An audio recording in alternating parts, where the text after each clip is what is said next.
the platform, hashtag the platform NG35, and hashtag wealth builders. I'm sure it will be displayed somewhere, but take note of this. It will be the platform 35, hashtag wealth builders, and we're broadcasting on YouTube.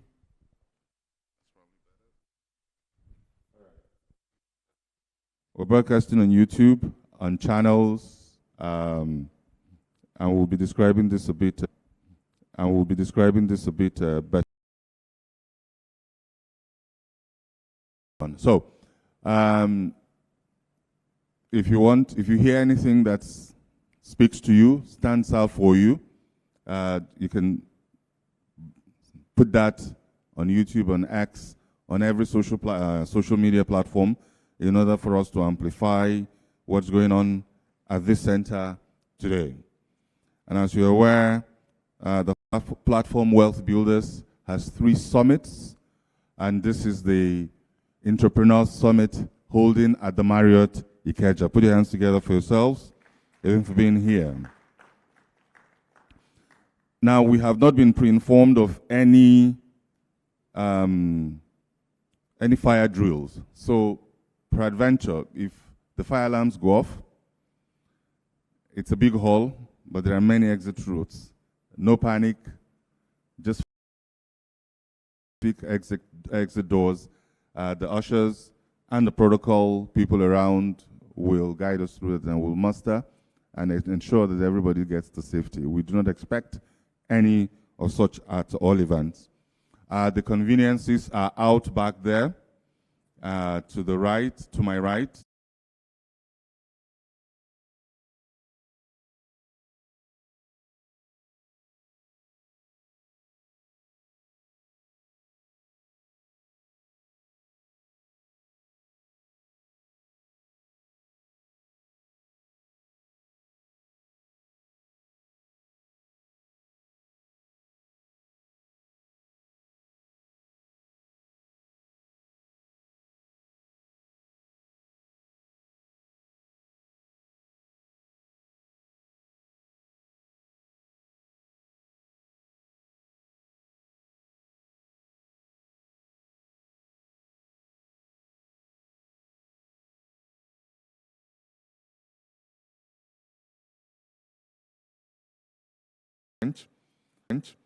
France.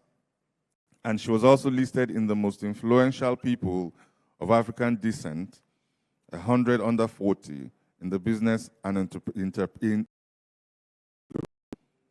Rolake has a BSc and an MSc degree from the London School of Economics and a joint MBA degree from the London School of Economics, HEC School of Management, Paris, and EU's Leonard Stern School of Business. Platform 35, join me in welcoming Ms. Rolake Akinkugbe Filani.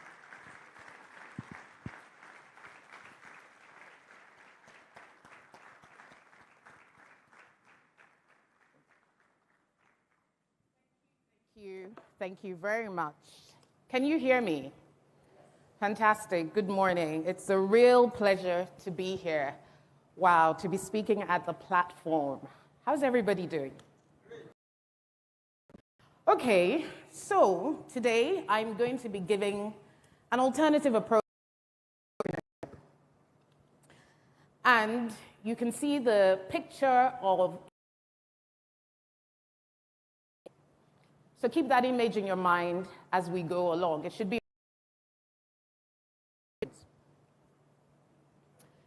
So the story really begins in 2019 through a confluence of factors. About 8 months after I had a baby, I decided to exit the structured corporate environment of investment banking at a point when I realized my strengths and skills were being underutilized. This is not to say that the firm I worked for wasn't giving me what I needed, but sometimes you do outgrow your environment. And human beings evolve, right? Our skills, our interests also evolve. And what may have been suited for a certain time no longer becomes as relevant.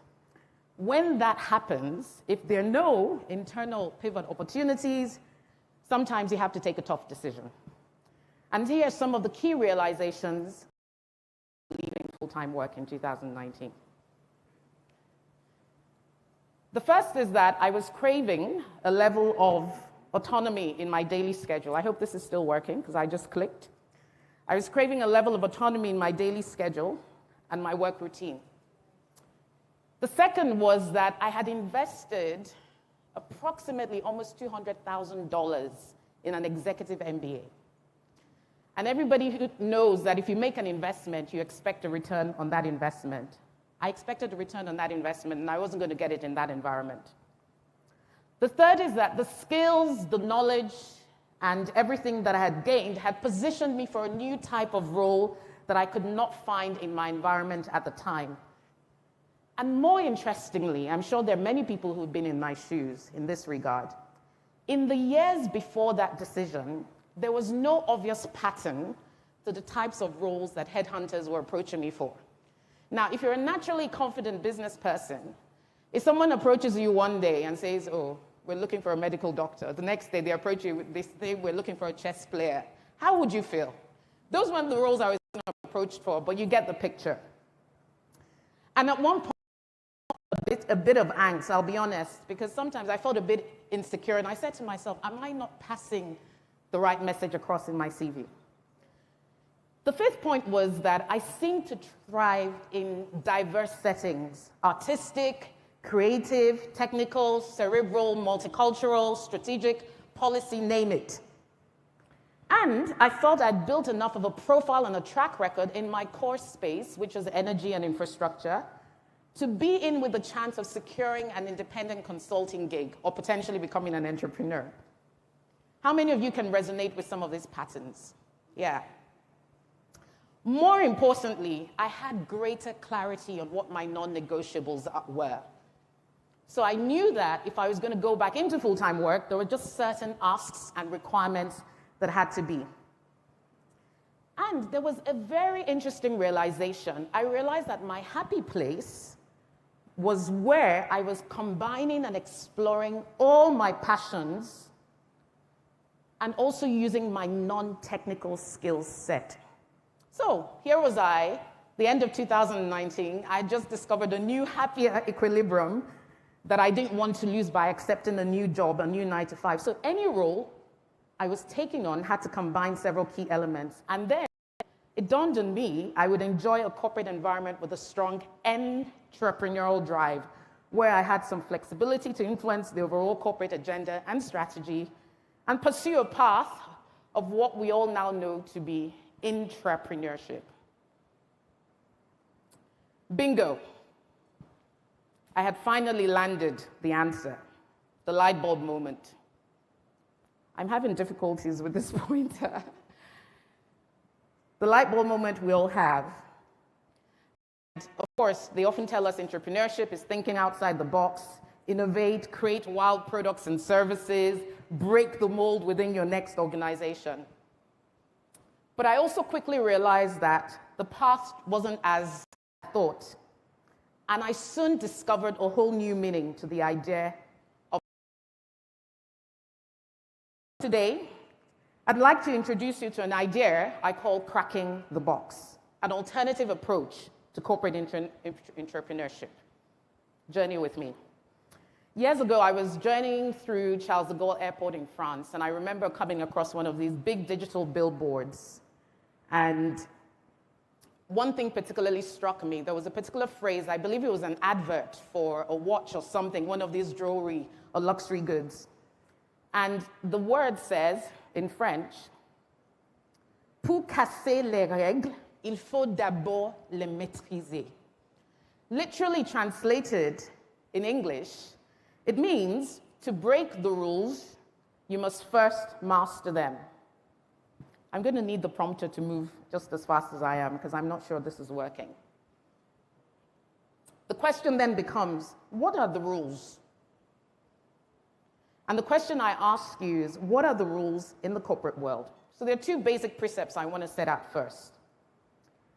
In the corporate world, I like to think of rules in two ways. The first is most corporate environments have what we call structures, rules, policies, procedures, the things that you live by that guide you, written down law. If you break it, you'll face a disciplinary committee.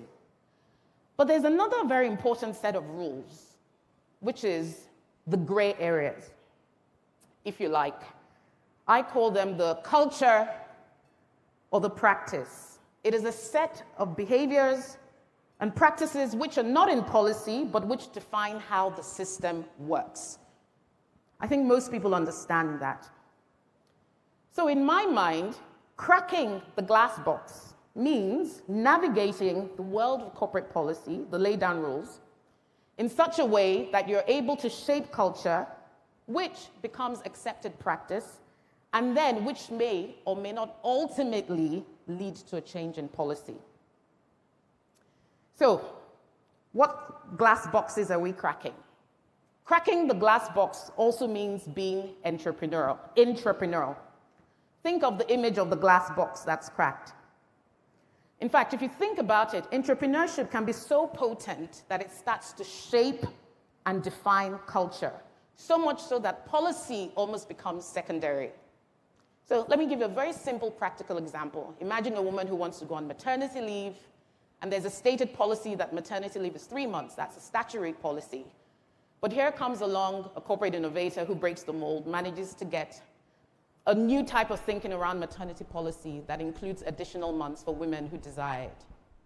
That person has set and shaped a new culture which may not exist on paper, but has now become practice. So I also want you to think about entrepreneurship almost like a force field. It's almost always in resistance to something or a set of practices. But guess what? It doesn't actually break the box. So, what are these cracks of entrepreneurship that I discovered in that post-2019 era? Very, very. The first box that I cracked, or the first crack in that box, was the idea that you can carve an unconventional career path for yourself in a structured corporate environment. I work for a highly, highly conservative banking brand. Anybody who knows the brand I'm talking about, right? Very conservative banking brand. But somehow today, I have a work structure that on Saturdays allows me to host a weekly business program on Arise News called Business Week. Right from the very beginning of the conversation, when I was being headhunted in March 2023 with key principals of the bank, the MD and the chairman, I was very clear about articulating my value and what I brought to the table at the onset. And that gave me some negotiating leverage as far as my work structure was concerned. I wanted to be able to run a 9-to-5 and still have time to pursue my interests in media and communication. Now, I have to be clear, this is not about having a side hustle. So back in December 2022, when I got the opportunity to anchor this program, the light bulb moment came. What better way to express one of my core talents and skills, talking about business and economy, anchoring a business program, and telling African business stories, which was a clear passion of mine, and then combine it with a role that was ultimately market-facing. But in order to be able to do this successfully and allow my very conservative banking brand to find this acceptable, there were 3 things I needed to be aware of. The first one was around alignment of my passion or the problem I was solving with corporate objectives and strategy.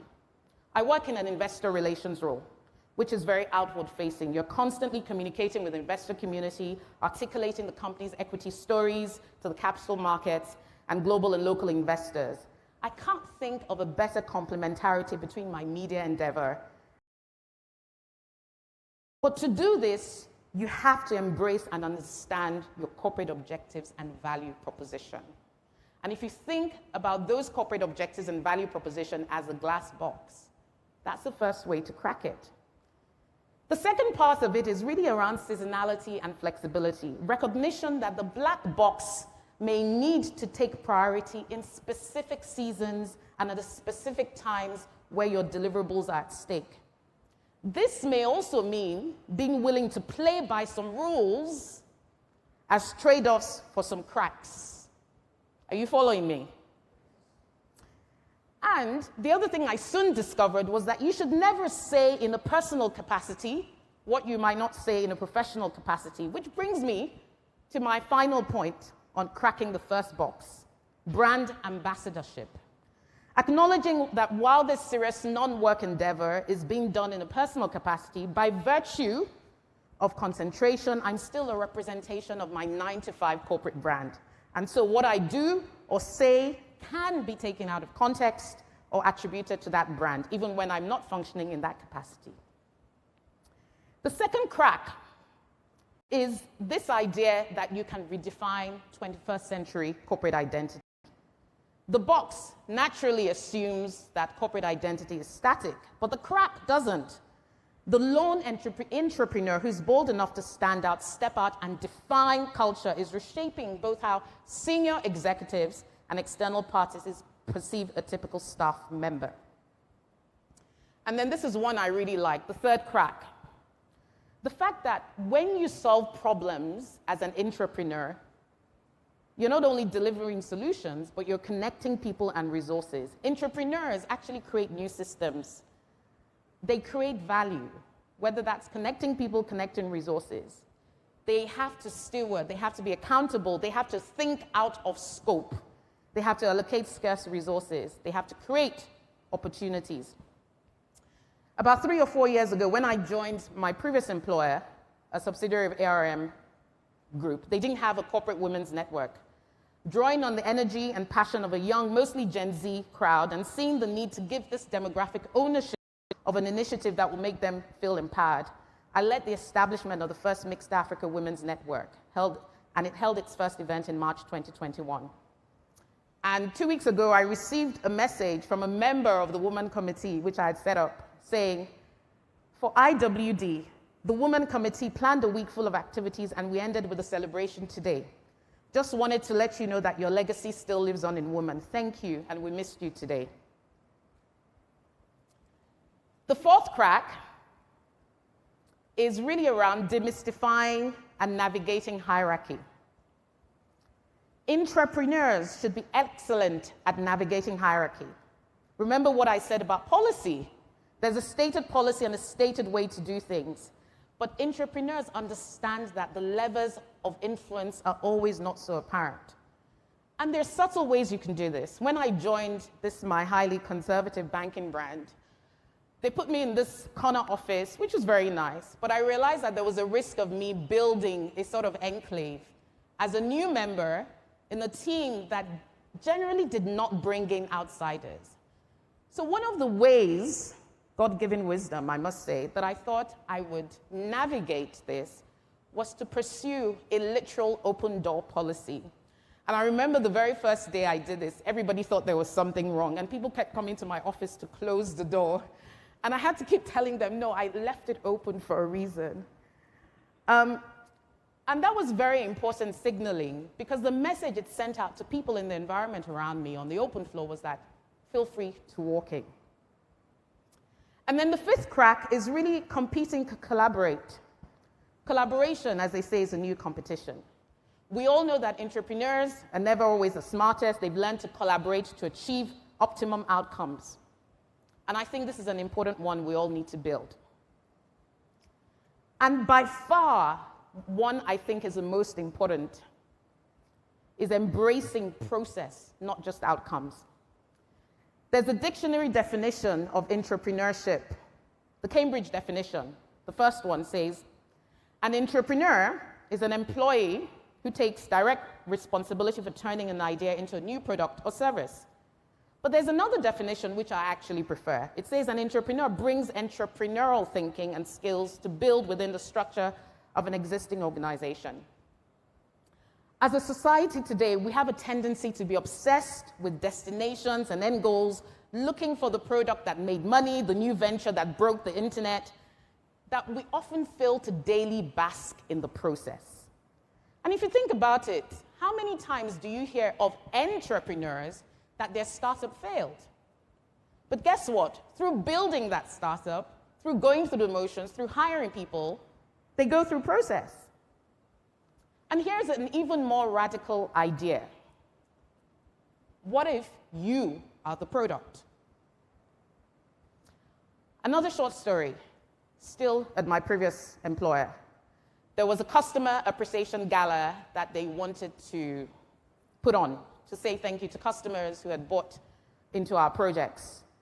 And they were looking for content around the appreciation gala, something that would captivate the crowd, and we were putting all these ideas.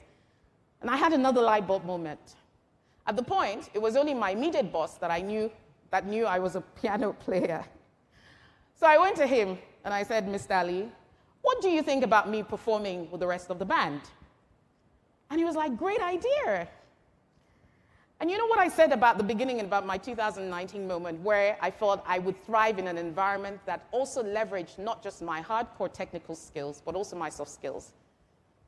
That Customer Appreciation Gala was one of the most successful we had, and it actually allowed us to do significant sales on one of the major projects we were launching that day.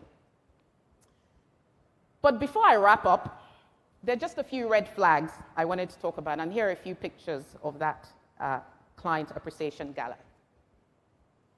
Maybe we can move to the next slide.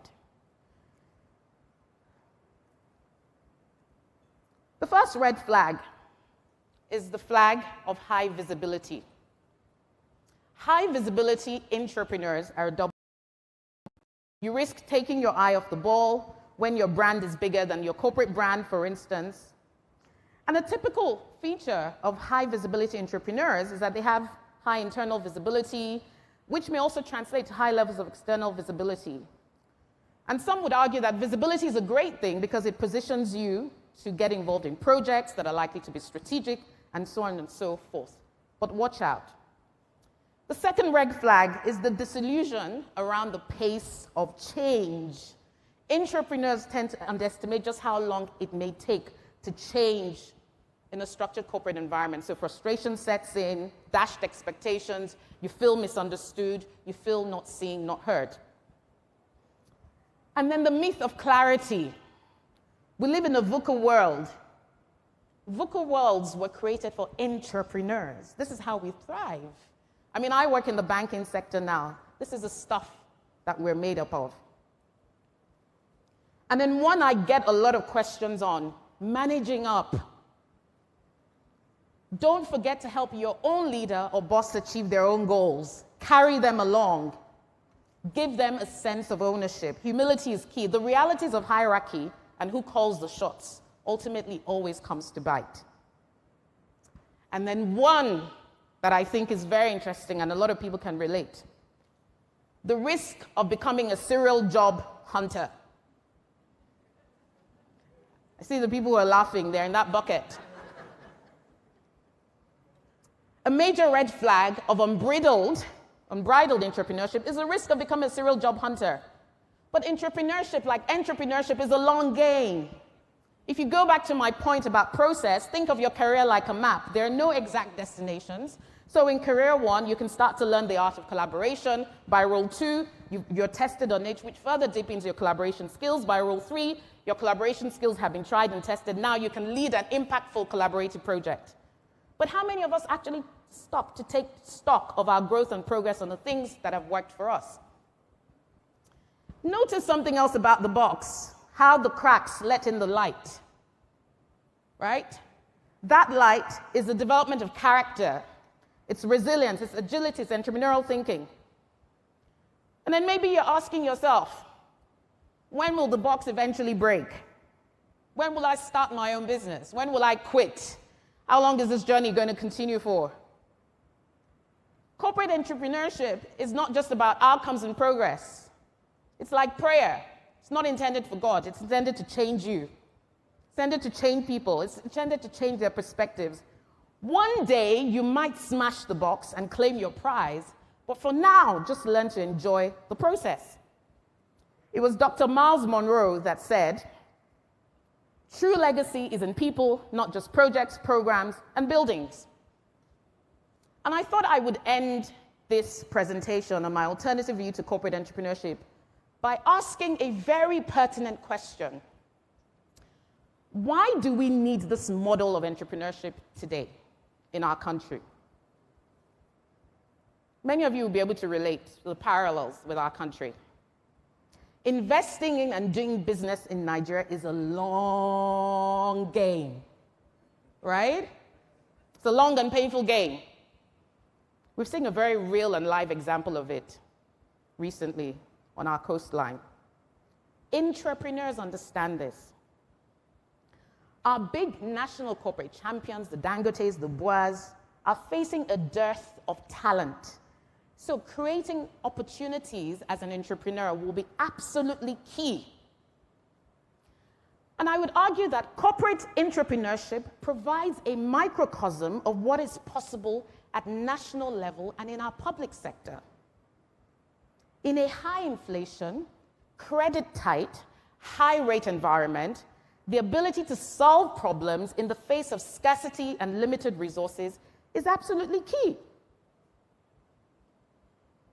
So the entrepreneurship model is the most ideal for nation building. And since this is a platform, why not? Let's go back to the glass box. Look at it again. In that glass box, what do you see? Innovation within structure. Its purpose within service to a higher power. Its frictions, its cracks, but ultimately unity. Its brinkmanship, as Nigeria is so often wanting to do, but ultimately stability. Its scarcity, but ultimately ingenuity. Its raw talent, but ultimately the future. Its competition, but ultimately collaboration. It's a celebration of culture that never negates the rule of law. It's practice, process, and people and prayers that maybe, just maybe, will deliver results. If Nigeria was this box, all of us should be corporate entrepreneurs cracking it. Thank you.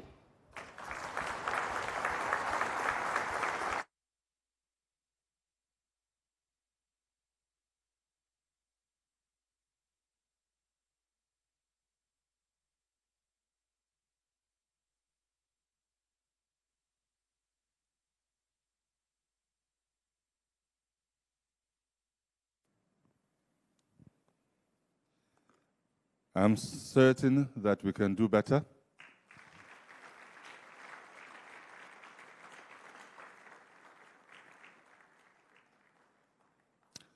Just wow, is all I can say. And I hope we're taking notes. Before I bring on the next speaker, I'd like to share a quote with us. This was about 3 US consul, I believe, to Nigeria ago. Please don't hold me to it. Thereabout. But, you know, the quote again is paraphrased, so not exactly, but something to that effect. That in order for Nigeria to attain its potential, we need at least 10 million mentors. And in my experience, those who thrive in that role, 99% of the time, are entrepreneurs, for exactly the reasons Ms. Philanis shared with us. And on that note, it's my pleasure and privilege to bring on us Wealth Builders 35.1, the Ikeja Summit. And his name is O.C. Ibeneme.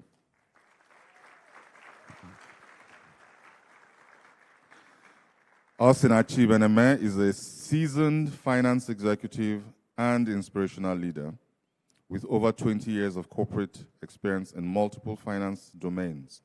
He's currently the Director of Financial Reporting and Control at IHS Towers. O.C. started his career at PricewaterhouseCoopers, where he led several engagements providing assurance and consulting service to large multinationals across different sectors, and at General Electric, where he spent 10 years and held several senior finance leadership roles, including Director, CFO Africa. He was also Commercial Controller Africa and the Regional Controller Africa. As Regional Controller, OC successfully led the transformation of the financial reporting process in over 25 countries in the sub-Saharan African region. He's a trusted leader, passionate about helping young professionals successfully navigate their corporate career journeys through a commitment to excellence. Platform 35.1, Ikeja Summit, OC Benjamin.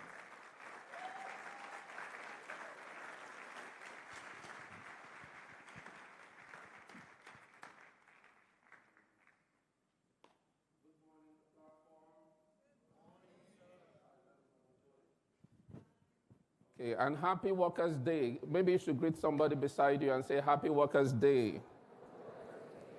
All right. You need to be proud of being a worker.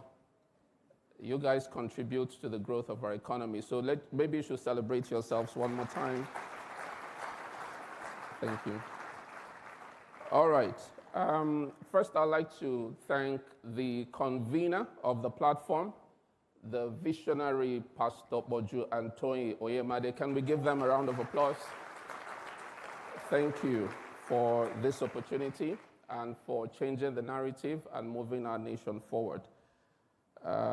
Let me also quickly appreciate my precious wife, who, she's not here in the room, but I feel her presence, even from here. So in the course of my presentation, if you just catch me smiling for no reason, just know that that's her effect, okay? It's not a case of a mental issue. All right. And please, let's appreciate our speakers, please. We have a fantastic crop of speakers here today. All right, so we are discussing entrepreneurship, and there's a lot to say about this subject. And I just want to dwell on something specific this morning. So I'll be speaking to unlocking the capital within.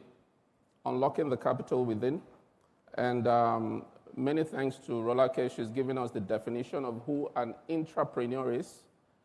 Basically, you're talking about an entrepreneur within an organization, which means as employees, we ought to start thinking the way an entrepreneur thinks, all right?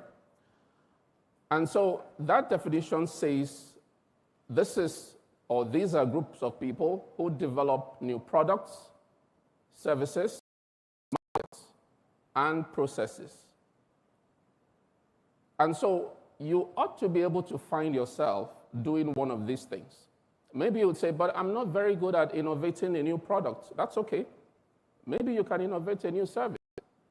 Maybe you can think of new ways of expanding the market where you operate. You can think about how to improve processes within your organization.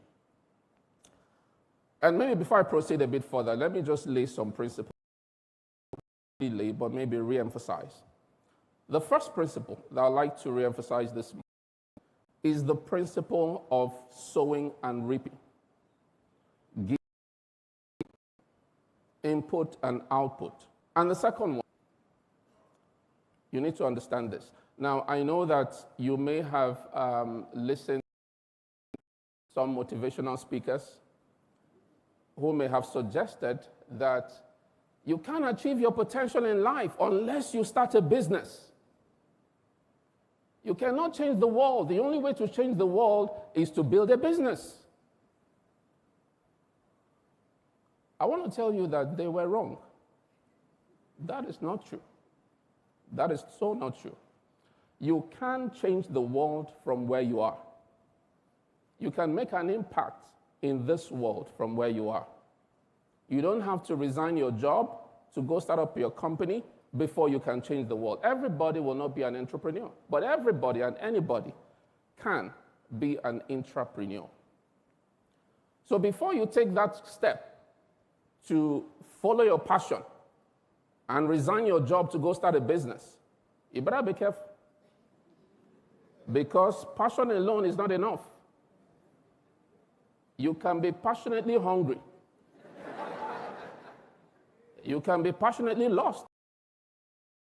So it's important that you don't make any mistakes, all right? What is important is what value do you bring to the table, all right? And so there is a fixation on titles in Nigeria. Everybody is a CEO. CEO of a company of one. He's the only person. Chief Executive Officer. Now, being a Chief Executive Officer suggests that you have other executive officers. But you don't have any, you don't even have officers. You don't even have staff. And you are CEO, you see. So we need to be careful about it. He said, but what am I going to transfer to my children? What legacy would I give them? I want to build a business so I can transfer something to them. If I work for an organization all my life, what am I going to give them? No, that's where you miss it. What you transfer to your children, the biggest legacy you can give them are values. The values of hard work, discipline, compassion, care, integrity, those are things that will last them a lifetime. You can transfer a company to them, 5 years down the line, it's shut down. So we need to be focused on what is most important. Now, when we talk about entrepreneurs, I mean, history is replete with entrepreneurs who innovated products that not only changed their organizations, but changed the world.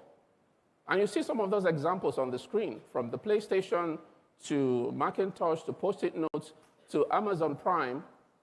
These are all products that were brought into this world by people who were working with to start something, to do what they did. By a group of employees led by Ken Kutaragi. And you know how far it's gone. When he brought up the idea, initially it was shut down, but ultimately he went on eventually to become the chairman of Sony at some point, and so on. Amazon Prime, the same thing. Today, Amazon Prime grosses over $19 billion. This was an idea brought up by an employee. So where you are within that organization, there is a lot, so much that you can do. Now, innovation drives wealth. But I sat down to think, so what drives innovation? Where does innovation come from? Because sometimes people say, I'm not a very creative person. Not exactly true. There's something that drives innovation.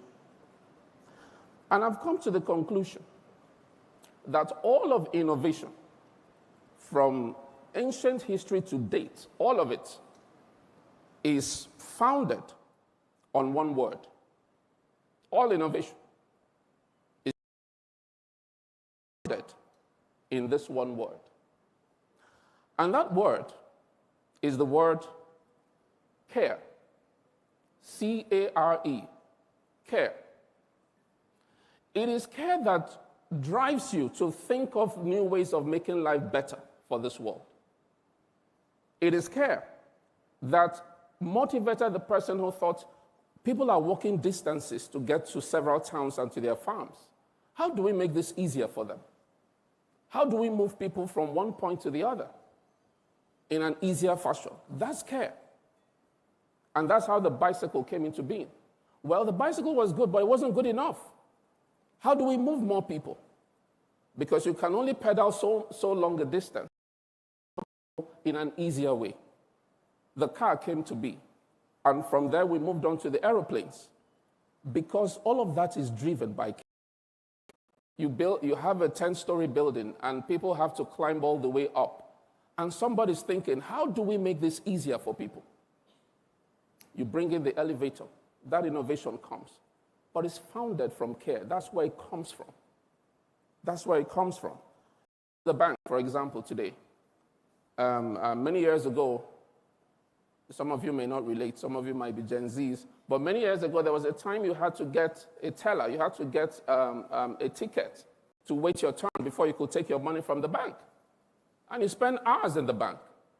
But when you care about that, you say, how do we make this easier for people? So today you can use your ATM card and you make withdrawals. You can transfer in a minute by care. And so the challenge before us as employees is then I ask you, how much do you care? How much do you care? Unless you truly care about your business. I'm not talking about yourself now, I'm talking about your business. You have to literally take the business of the company you work for as though it were yours. On your head. Now, and it's in different forms. Like I said, you could be talking about fixing processes. Sometimes there's a way you take on the business of the organization. And people ask you, what's your own self? Is this your father's business? Now, that's where the problem is. What's your own self? Is this your father's business? Now, that's where the problem is. You see, the person who's asking that question doesn't understand. There's a quote that has shaped my perspective to work for many years. I came across that quote many years ago. And it kind of governs my approach to work. And that's the quote. That quote says, if you're not faithful in what is another man's business, who's going to give you your own? Very powerful, profound statement. If you don't treat another man's company, another man's business, as though it were yours, you're not going to have yours. And it ties back to the first principle I laid today, the principle of giving and receiving. Every time you come to work, you're sowing a seed, and it will surely come back to you. So as much as you have your dreams and visions of building your own enterprise and your own company, how you engage today in another man's business will determine how far your business will go. It's just as simple as that. And that quote is from the Bible, by the way. Okay? So we have to show more care. We don't have too many caring employees. We have hardworking employees, but we have very few caring employees who care about the business. And it's even in little things. You're in the office, somebody sends stuff to the printer, and it's printing tons and tons of paper. Waste. And you just walk by. It doesn't touch you. You lack care. Because it's not yours, it's not your money.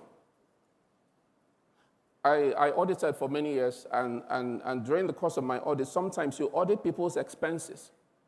If you see what they spend on food with company money, you wonder if it's a medical condition. How can one person eat all of this? Would you spend your money this way?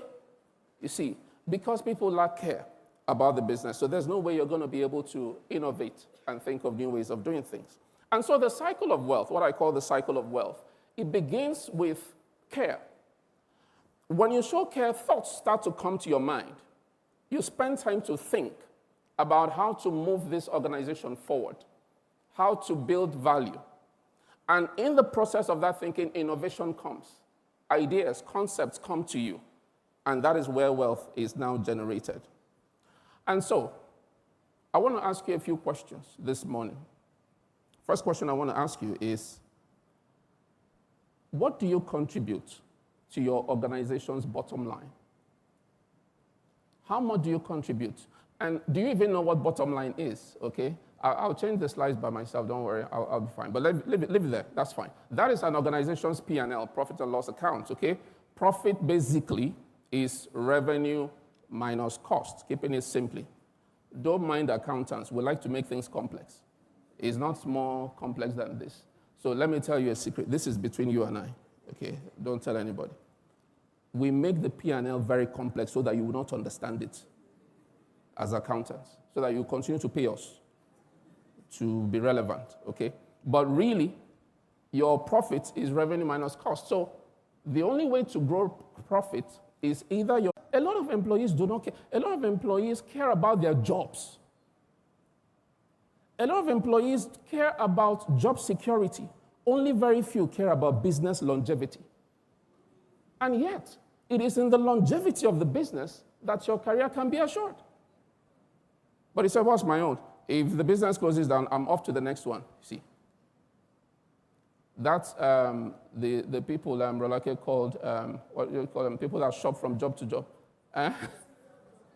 Exactly. Briefcase employees, you're moving to the next. I have one unconscious bias, let me just be honest. And maybe it's conscious now because I know. When I'm hiring people and I look at your CV, 5 years, you have worked for 4 companies. I'm worried. To be honest, I'm worried. Because it tells me something. Why are you moving up and down? Not that it's totally wrong, okay? But it concerns me because there must be a reason why. Maybe you're not sure what you're looking for, or you just don't have the patience. Somebody upset you there and you've resigned, you've gone. No staying power, no character built. So I can't deal with a toxic environment. Really? Really? Especially this new generation. Very low tolerance for anything. Positive vibes only. Only. In which world? What are you talking about? You've got to have negative vibes. How are you going to build character? You see, I can't, my mental health. No. You've got to build resilience. You've got to build character and stop jumping around. Okay? And so, this is what you should ask yourself. What do I contribute? And that takes me to what I call the Value Contribution Index, which is basically a measure of how much you contribute to an organization. And the next question I ask is, are you an NVC or an NVT? What do we mean by NVC? NVC basically means a net value contributor. And an NVT is a net value taker. Are you contributing more to the organization than you're taking from it? When you contribute more than you're taking, you're an NVC. But when you're taking more than you're giving, you're an NVT. There is a value exchange that goes on in the office every day.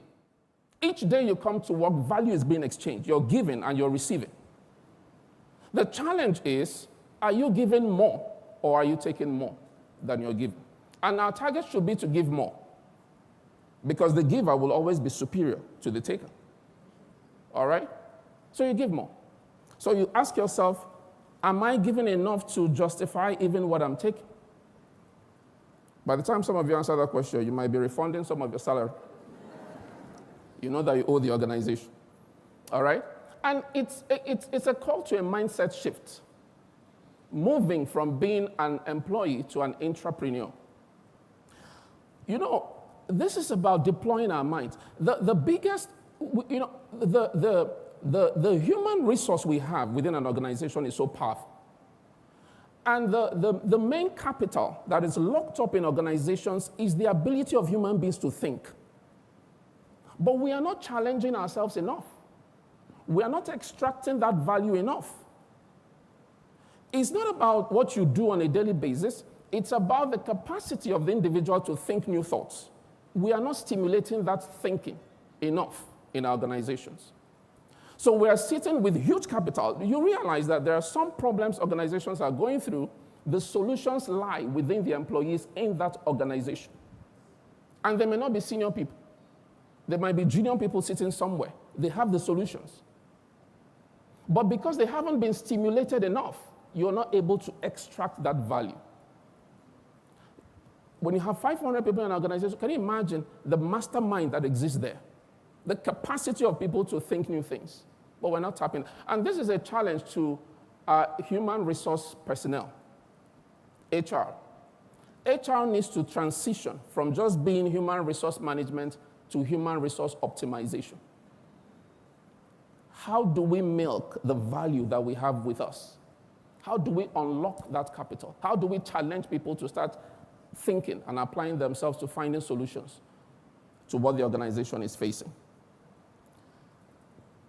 So we begin that transition to becoming an intrapreneurs. How do you do that? First thing, think growth. Think growth. How do we grow this business? How do we expand this business?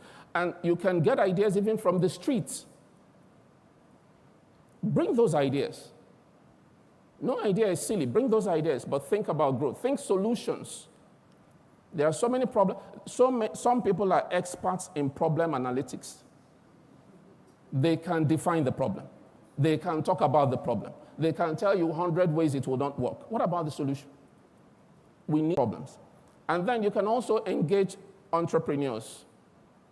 Get closer to entrepreneurs so you understand how they reason, and you can think like an entrepreneur who has an ownership mindset. The corporates also, we have a role to play as organizations to drive critical thinking and innovation within our organizations. What can we do as organizations? Encourage collaboration. Collaboration enables people from different units to come together to share ideas. Encourage that. Let's have more of those conversations. Encourage critical thinking. I understand, I was going to ask you earlier, but I understand in Google at some point they gave 20% of time to people to just work on something outside of your normal jobs. Critical thinking. We need to drive that. Reward and recognition. Reward those who bring up new ideas, fresh ideas on how to take the business forward. Set up competitions. A competition of ideas on how we solve the problems within the organization and make sure it's rewarded so people are motivated to do the same. Provide the resources and support in terms of time that people need. This is so important because you know why? About 88% of companies that were on 400 about 50 years ago are no longer there. They've died because they did not innovate to move into the future. So this is why this is so important for us to make sure we're driving those conversations within. And so I want to start bringing this to a close. There's a question that we always ask, which is an important question. And we ask the question, what do you bring to the table? How many of you have heard that question? It's a very common question. What do you bring to the table? It's a very important question because it challenges us to ask what contributions we're bringing. But I think there's an even more important question, which we're not asking, and we should ask. And that question, but who brought the table? That's when you begin to think like an entrepreneur, because that table is the platform where all of us bring our skills and contribute to growing wealth. But if we had more tables, if we could expand that table, then we will multiply the wealth. And that's what we should start thinking about, beyond what we bring to the table. And so I conclude again by saying that care is the bedrock of all innovation. It's driven by care. It's not enough to just do hard work. Do you care enough about the business you work for? Do you take it as though it were yours? Do you care enough? How much do you contribute to your organization's bottom line? Do you know what your organization's bottom line is? Are you an NVC or are you an NVT? As we begin to ask ourselves these questions, what happens is our mindsets begin to shift. We move from focusing on human resource management to human resource optimization. And we start to think like intrapreneurs that want to grow wealth for our organizations. And beyond asking, what do you bring to the table? We move from being table servers to becoming table makers. It's been a great honor sharing with you this morning, and thank you for listening. Thank you. Thank you.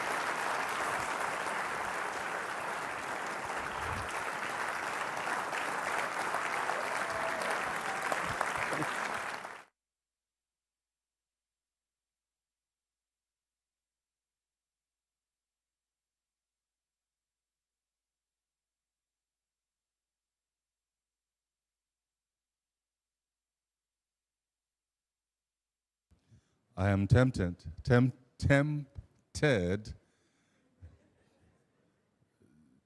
just for my mouth to be in a permanent posture of wow. And just from one to the other, it's amazing. And to think that we have how many more to go? Is somebody looking forward to this? And let me say that we have the opportunity to listen to every of the speaker again after they've spoken, because it's going to be a panel session. And we would have the opportunity to interrogate some of the ideas they've put forward and, hear deeper insights from them. Because again, questions have a way of drawing. The things they thought about this morning when they woke up, but wasn't part of, and so we're going to hear that. Don't forget, you can help to amplify the brilliant nuggets that are being shared here through the hashtag the platform NG35, hashtag Wealth Builders. It's powered by the Covenant Nation. Right. So just right before I bring on the next speaker, I'd like to share one more quote with us, or thought. It says there's typically in every workforce, the productive labor, those who are engaged, and those that engage in unproductive labor constitute the labor force. Very fitting on Workers' Day, right? The productive force are the intrapreneurs, while the labor force are the employees. You have to make up your mind which one you are or are becoming. Are you an entrepreneur? Speaker, Gbemi Atimomo. Are we ready? Okay, I think it's back. All right, so Gbemi Atimomo is the head, People, Organization, and Communications, Middle Africa at Novo Nordisk, a leading multinational pharmaceutical firm. She's responsible for leading and driving the implementation of the People and Organization, as well as the communication strategy across Middle Africa, an organization spanning 49 countries across sub-Saharan Africa. As head of the P&O team, Gbemi serves as a strategic business partner and coach to the senior management team. She has strong capabilities in executive coaching, strategic management, and leadership, coaching, learning and development, performance and change management, gleaned from years of experience in the multinational environment, banking, FMCG, and life sciences, sciences/pharmaceuticals, while working across various functions, such as sales, marketing, supply, logistics, and operations. She's also a certified HR business partner from the Society for Human Resource Management, US, and has dual certification degree of Master of International Business Administration from Eton Business School, and a postgraduate advanced diploma from Cambridge, International Qualifications, United Kingdom. Please help me to receive Gbemi Atimomo as she comes to share her thoughts with us.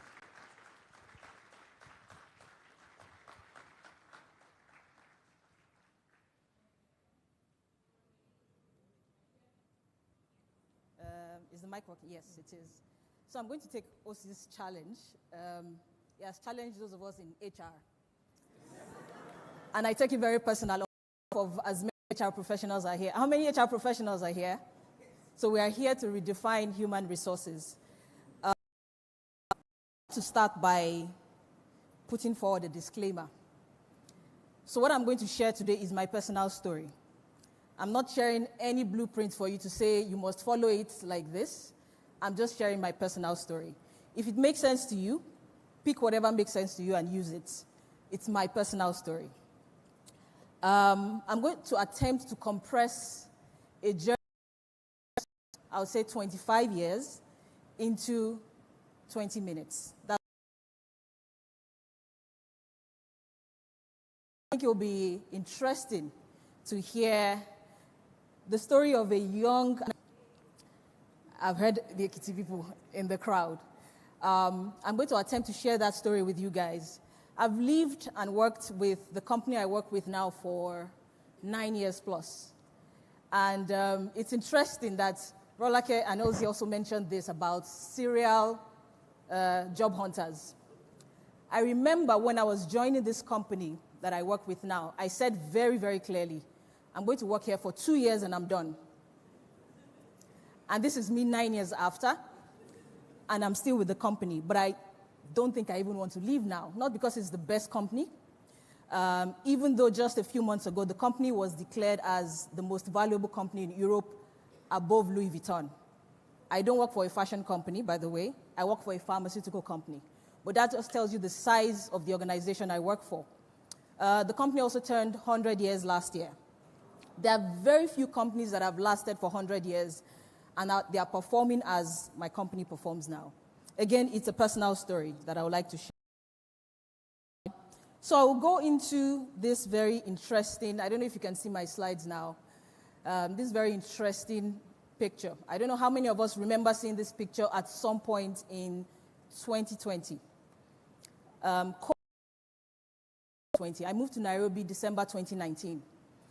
And when COVID happened, I was stuck in Nairobi because I just moved to Nairobi, right, in 2020. And I was stuck there till June 2020. So for about 6-7 months, I was without my family. So my kids, my husband, my mom, everybody was here in Lagos, Nigeria, and Nairobi. And I remember TCN had started the at some point. And just randomly, I decided, let me join one of the community groups. Now, I've never attended any TCN meetings. I used to listen to Pastor Koju a few times. Nice to join. And I joined. And I joined the Nairobi community group. And we're 3 on that group. Till now, we are 3. One of the closest groups I've been in. There are 3 of us, myself, Osato, and Titi Olajide. And I remember, and the reason why this is so profound, and I'm going to try to connect this to the story of intrapreneurship. It's really nice to hear some of the reflections from Rolake and Ossie, but what I want to emphasize here is the power of relationships. Joining that community group, I would say, has transformed so many things for me. Building that connection with these 2 colleagues that I've met at that point. There's this quote that I have that says, we don't have to do it alone.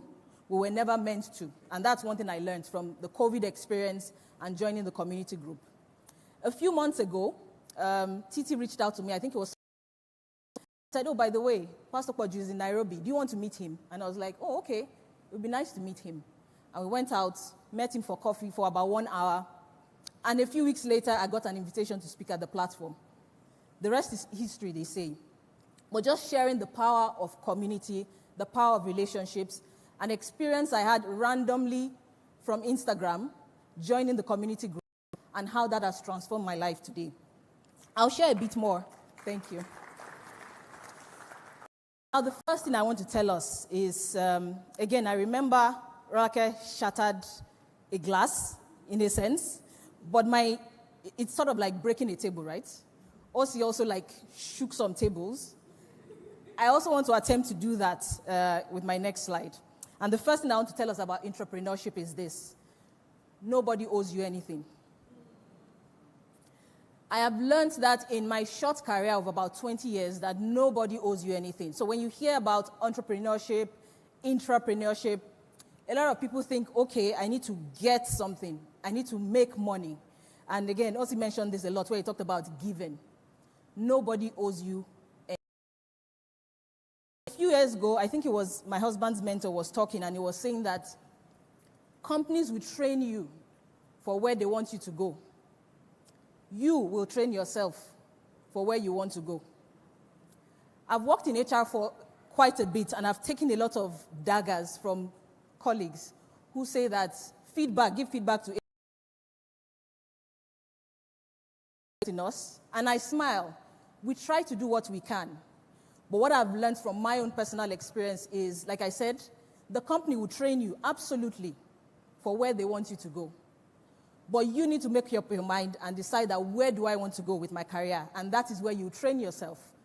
I'm proud to share that a lot of the developmental opportunities I've gotten in my career, yes, some of them came through my company, but I've been very, very intentional and be very deliberate about what am I doing. I would start by telling you another story. I used to do stage performances when I was in university. I studied human physiology from the College of Medicine. I did that and I dumped it immediately I finished school. And I had my first career at, interestingly, I worked at a bank. I think it's maybe one of the biggest banks now. It's Wema Bank. People are giggling when I say one of the biggest banks. And I think it's really, when you make payments these days, a lot of the the banks use Wema Bank as a platform.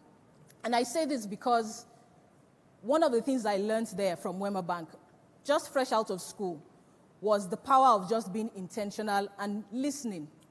And I'm sharing this because, again, from HR, people need to learn to listen when you work in organizations. As an entrepreneur, don't get yourself to a point where you feel like you've figured everything out. So I started my career at Wema Bank in 2005. And I think it was during the time I was at Wema Bank, I was in Oshogbo then, interestingly. And my husband reached out and said, oh, by the way, do you know Guinness is recruiting? I said, no, I don't know. Do you want to apply? And we agreed. I went ahead to apply for it. And I joined Guinness in 2006. I joined as a graduate trainee. And through the graduate trainee program, what they typically tell you is that you get to experience 3 different departments. And then when you finish your 2-year program, you decide where do you want to go. So I worked in HR, I worked in corporate relations, and I worked in marketing. And I remember that the plan was that my primary function, which was HR that I showed interest in, I would spend about 9 months there, and then the others 3 to 6. I went to the marketing department. I did my first 3 months, and I remember my boss then, Tayo Salami, said to me that, baby, you've done fantastic in marketing. I think you should be in marketing. Let us work together. And she extended my stay in marketing. And in my head, I had assumed that I was going to build a career. When I finished the 2-year program, Guinness was launching the SAP. How many of us know SAP platform? And they needed somebody to manage the training. And they said, you know what, baby, you finished your 2-year program. What do you want to do? Do you want to stay in HR or do you want to? It felt like, and I want to be very honest with you, the only reason why I felt HR would be the decision for me was because I felt it was going to challenge me. I felt like marketing was something that, yeah, I enjoyed it, I had fun, and my husband is a marketer anyway. I don't want both of us to be talking marketing at home. That was the only reason why I decided HR. But I can tell you for sure that that is one of the best decisions I've taken in my career. Because with HR now, I can tell you that I've seen the world. I've actually seen the world. One of the things I also decided when I was working with Guinness was that with a background in human physiology, coming from the bank, I needed to invest in myself. So one of the few things I did with the mindset of an entrepreneur was, how do I for HR for me? I think Guinness is one of the best places to work, if you ask me, because I spent 8 hours, random email, LinkedIn. Someone from Novo Nordisk reached out. I know 1 or 2 colleagues from Novo Nordisk may be in the crowd here. Someone from Novo Nordisk reached out. I know 1 or 2 colleagues from Novo Nordisk may be in the crowd here. And there's this joke we have where we say people used to confuse us with Novartis. How many of us know Novartis here? How many of us know Novo Nordisk? Not too many. But Novo Nordisk is much bigger than Novartis, I can tell you that for sure. So when they reached out and then they put a call through to me, they said, do you want to work for Novo Nordisk? And I was like, is that Novartis? Imagine, error. I thought that was the end. I wasn't going to get that opportunity. But they clarified and said it's Novo Nordisk, leaders in diabetes management and the rest. Would you like to come work for us? And I did. I agreed. And I remember then one of my colleagues then, his name is Ishola, he called me and said, Bemi, they're going to send you an offer. You may not like it, but I can tell you, you will experience, the exact words he said, a life-changing career with Novo Nordisk. And I took that bet and decided, okay, let's try it. I'm moving out of my comfort zone, being in FMCG for over 8 years, to pharma that I knew nothing about. Even though it did feel like going back home, because, I had a background in biomedical sciences. So I took that plunge, and I took on responsibility for English-speaking West Africa, mainly Nigeria, Ghana. I did that role for about 18 months.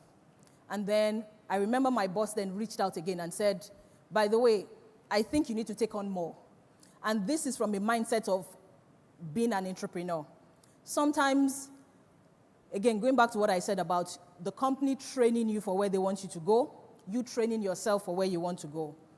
There are so many times I hear, maybe not the Gen Zs, but people generally complaining, oh, my plate is full, I'm doing 3 people's jobs.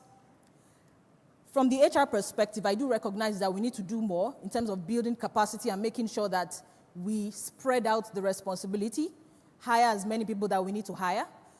but there's also the place of balancing the bottom line, where you can't just go gung-ho and just hire randomly. But I also believe it's an opportunity for us as intrapreneurs to take on responsibility. And I'll give you an example. I remember when I was at Guinness, when you work in different departments in HR, there are two areas I hate in HR. The first one is recruitment. I know it seems strange as an HR person. Thankfully, I have a large team, so when I need to recruit, I delegate. And then when it gets to the easiest part, like, okay, now it's time to review the top 2, I go into it. I don't enjoy interviewing. And then total reward, because it has to do with a lot of numbers. I don't like numbers, but I have to deal with it anyway. And I remember when I was at Guinness, one of my managers was the reward manager for Guinness. And she used to give me some responsibilities, let me help with this, do this with reward statement. When I was going to interview for Novo Nordisk, my business case was simple. Design a total reward plan for the Nigeria business. This was a responsibility that on a good day, I didn't want to do it. But I always went into some of these tasks with the mindset of take on more, build capacity. And so it seemed easy, and then I got the job, but it was through pain because I don't enjoy total reward. I don't, but I do it because I know I have to do it as part of my job. As being the head of HR, I need to review total reward. I need to design policies around total reward, and I do it. Same with recruitment. I don't enjoy it, but I do it because I have to do it. So I'm just sharing that sometimes you need to take on responsibilities and tasks that you generally are not comfortable with when you're trying to be an entrepreneur. Again, just putting some of my deliberate acts to try and improve myself. Again, when people come to me as a coach and they're saying, what can I do to build my career? What training should I do? The first thing I tell them is that don't go for a training. In fact, when people ask me, what course should I study to be an HR person? I said, don't study anything. You need to try and get your hands dirty first before you now go and get the training, because that's the way I've seen it work. So gradually, as I was building my profile as an HR person, I realized now I'm going to be managing a team at some point. How do I build capacity as a leader? And even though I was trying to manage a team, I realized I needed to go for some formal training. And so I reached out to Cranfield University, registered for a program called Women as Leaders. And I went for the training. I came back, and I think it was a few months after I came back, my boss got another job. And then she called me one random day and said, by the way, have you applied for my job now that my job is vacant? And I was like, no, I've not applied for it. And she said, why? I said, I don't think I'm ready. She said, no, go ahead and apply. Again, cut the long story short, I got this role as head of P&O in 2018. Now, if you remember when my profile was being read, it says I'm responsible for Middle Africa. So when you look at the map of Africa, take away North Africa, take away South Africa, the 49 markets in the middle, the 49 countries in the middle is what I'm responsible for. That's also why I have more gray hairs these days. Because, so the countries that you typically see in the news on CNN, the Sudans, of course, Nigeria, and a few other countries, those are the countries that I manage. And I remember that the office for Middle Africa then was based out of Dubai. And my first project as head of P&O was to move the office from Dubai to Nairobi, Kenya. And that for me was learning on the job. I took on that responsibility, I ran with it, took that opportunity, and then when it was time to move, I had to take that call.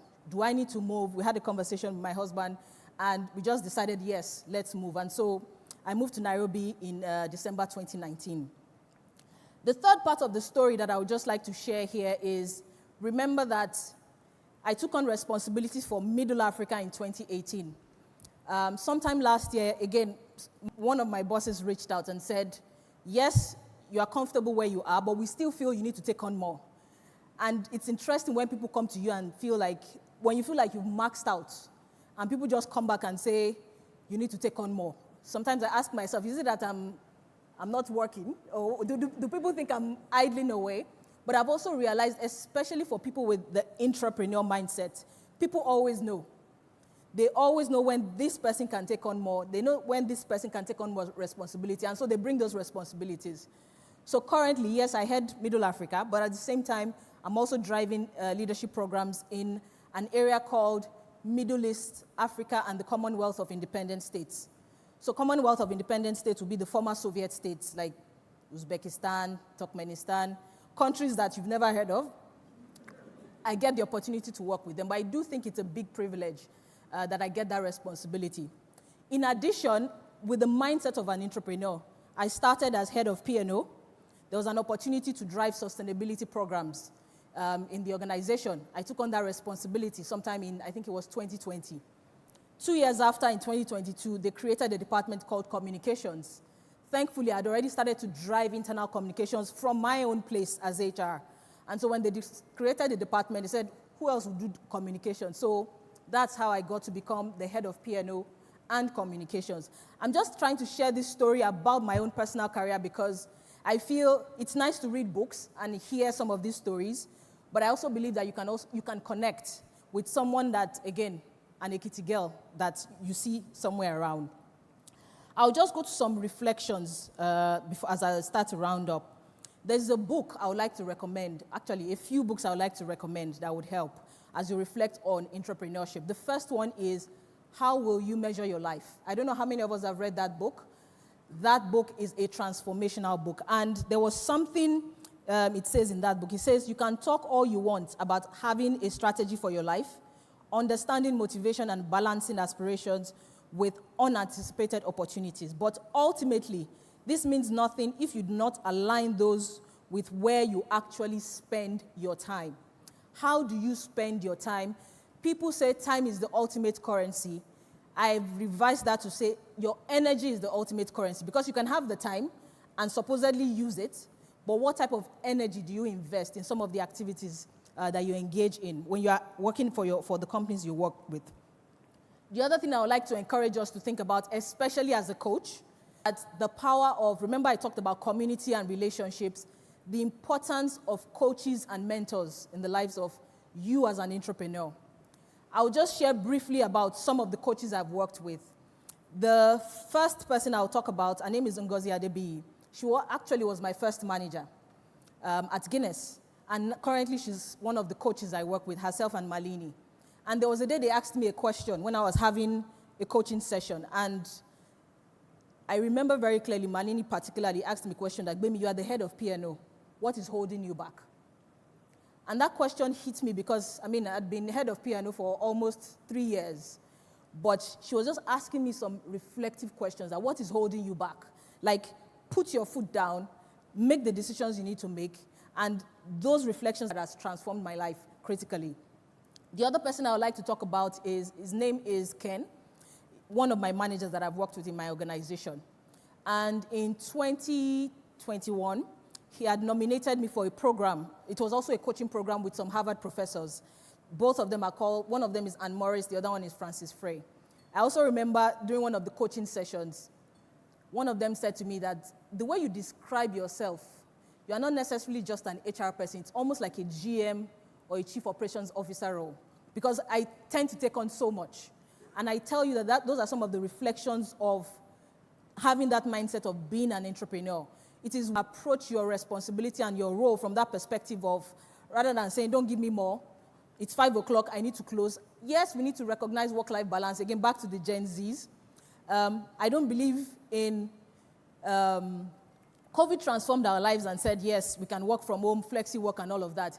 But I can tell you that there are times that the work will place a demand for you. And as an exception, without people telling you, you need to take a step and say, okay, I need to do this differently for this time, and then go back into your work-life balance and do what you need to do. No, you shouldn't be the one telling people that, oh, it's work-life balance, I can't take more challenge.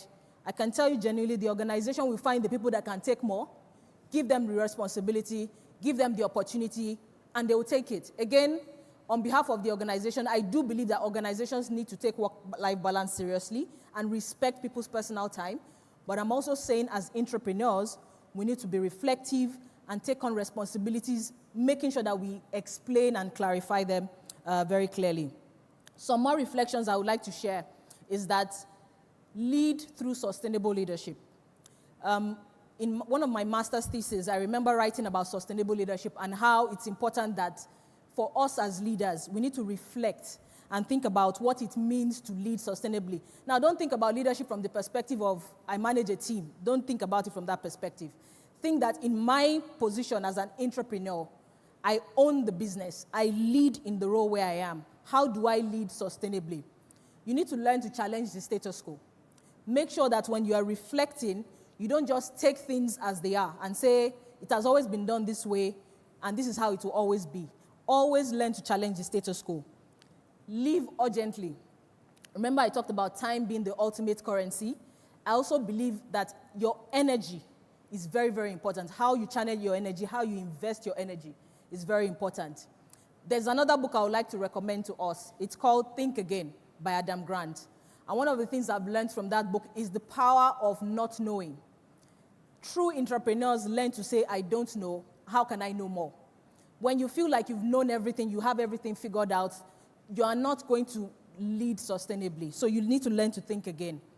The other thing I would like to mention is being present. Another book, Atomic Habits.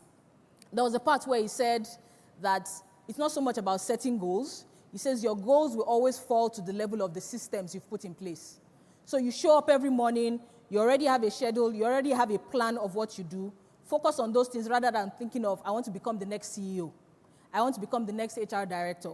How can you focus on the little things you are doing one step at a time today that will build up to where you are going? And then the last thing I will mention is stretch.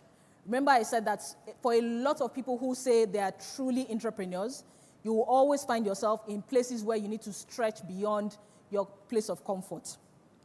There's a question I would like to ask, and it says that if you were not toning it down, how would you come across to people around you? If you've ever heard from people saying that, what is your own? Exactly what Ossie was saying, that why did you carry this thing on your head? Like, is it your father's business?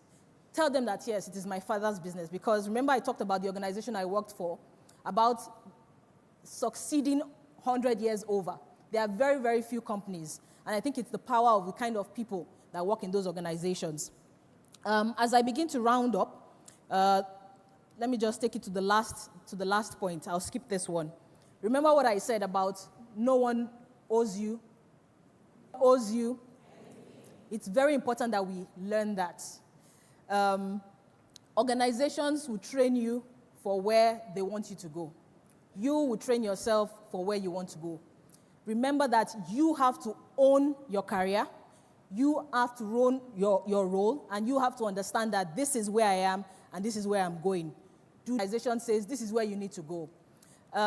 Just to emphasize on the power of staying in a place, I'm also one of those HR people that when I review CVs and I see that you've jumped 4 roles in 5 years, I have questions. It doesn't mean I won't talk to you or interview you, but I have questions. Because I do believe in the power of staying, being resilient, and then just focusing and concentrating on one thing. So as a roundup, remember that as entrepreneurs, we are leaders. Don't wait until you lead a team on your own. Remember that actually, no one owes you anything. Thank you.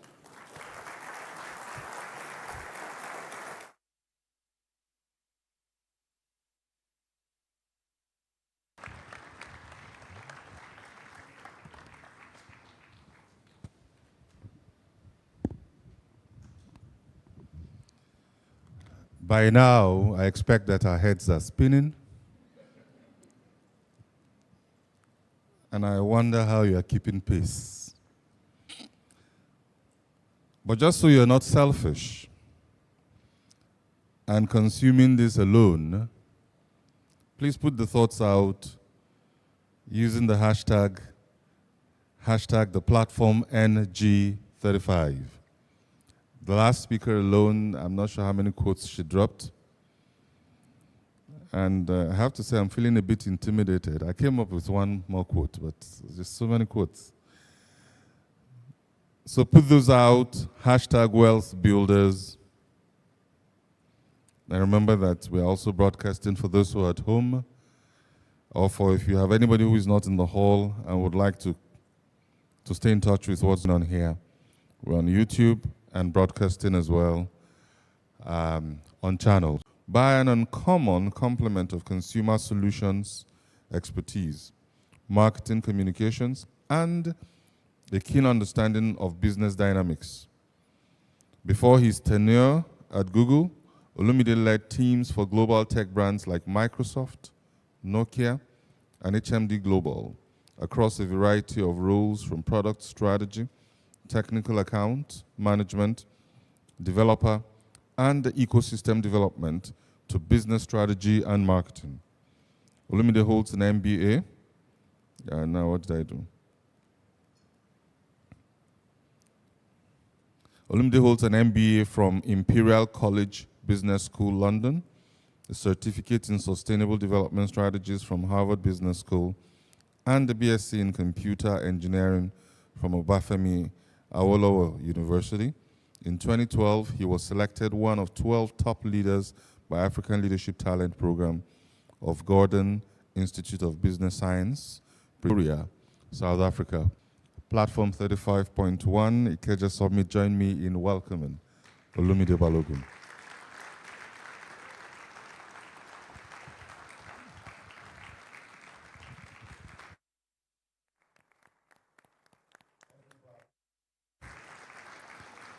So that will put a bit of pressure on the protocol people to fix his mic.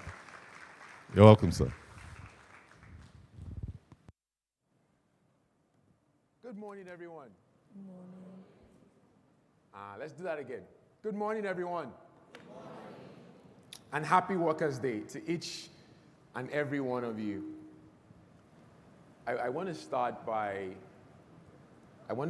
saying, sending my deep gratitude and appreciation to Pastor Poju and Pastor Toyin for the platform. I mean, it's been 17 years. Just take away 17 years from your age so that you understand just how much. A round of applause. Let's do that properly. Let's do that properly. I also want to thank them for the opportunity, to speak to the world, really. I feel from the bottom of my belly like I have something to share with everyone today. So hopefully you've been taking some notes. I want to appreciate the previous speakers. I feel like they've done an incredible job. I feel like we can all go home. A few more speakers to go. And finally, I want to acknowledge the brilliant and beautiful Mrs. B, who is here with me today, my wife. Please help me appreciate her. She was going to be in the Women in Business session, but she knows how inspired I am when she's around. Inspiring me since 2008. And I just want to thank her. Thank you very much, love, for spending time with us. She's also here to make sure that all that I say is the truth, the whole truth, and nothing but the truth. The thing is, usually when I get an opportunity to speak, I think about, and I know speakers do this where you're like, do I want to be admired? Or you ask yourself, do I want to be liked?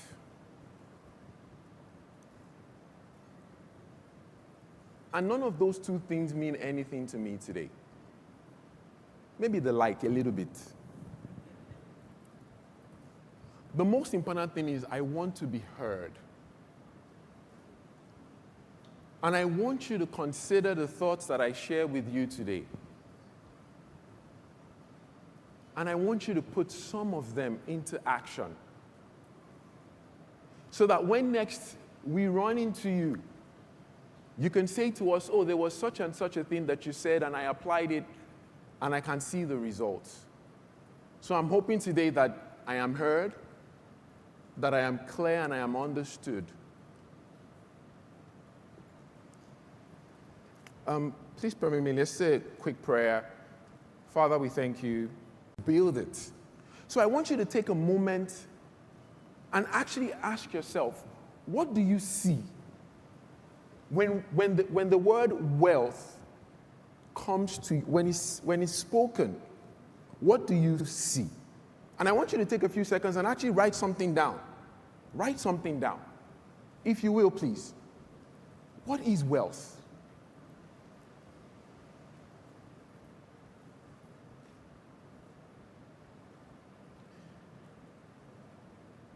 when I have conversations with people, some of you might have said health, because health is wealth. Some would have said it's power or it's position. Every sample that is taken, wealth is money. Ego. Kala kala.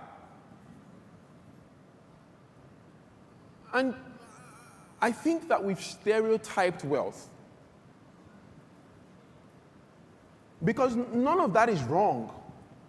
But in the words of Chimamanda Adichie, she says the problem with stereotypes is not that they're incorrect. The problem is that they're incomplete. So the single most important thing that I want to share with you today is that wealth is a mindset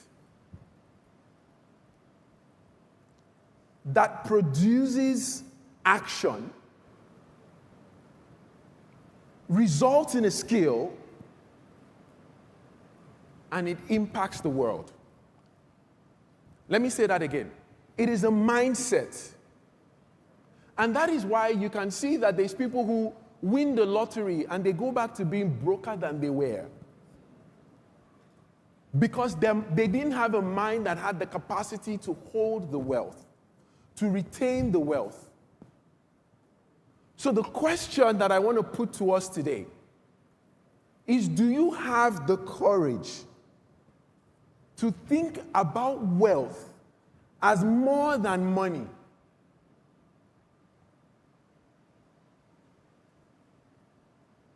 Because that is a critical part to you even starting to build it. And whenever I talk about this, I always have people say to me like, oh, you know what, like Olumide, it's because you have money now.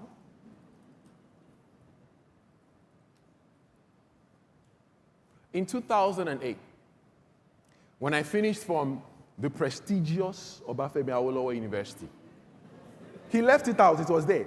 Prestigious.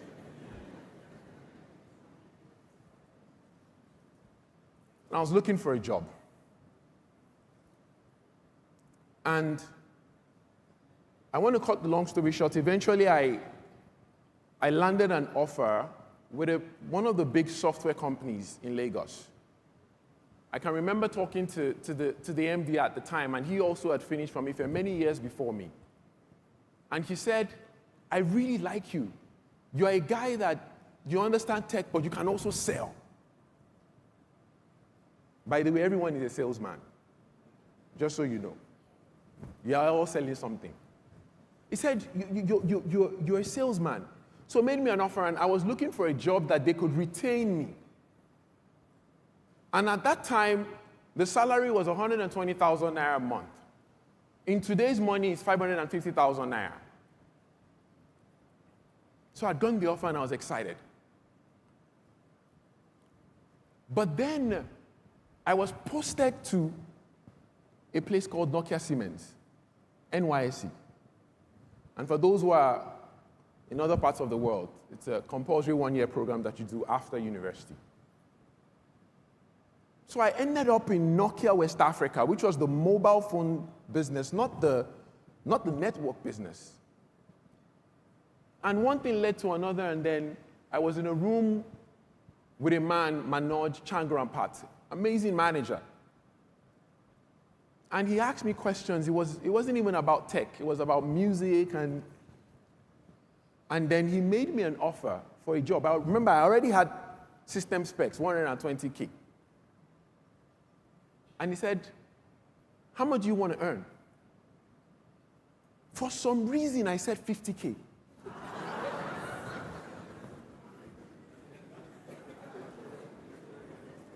Till today, I still don't understand. Long story short, they gave me an offer for 66,000 naira a month. About that time, I had just read that Nokia had just sold its 1 billionth phone. in Nigeria, in Computer Village, as a boy who grew up in Ogba. It blew my mind. I said, you're going to give me a job where I will work on software product validation for a product that touches that many people? I will do it for free. I took that job.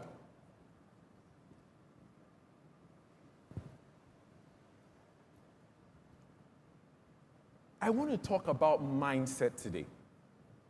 Because the rest, as they say, is history.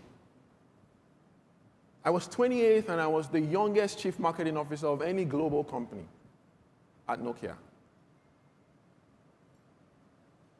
By the way, it was a contract job. I didn't even add that.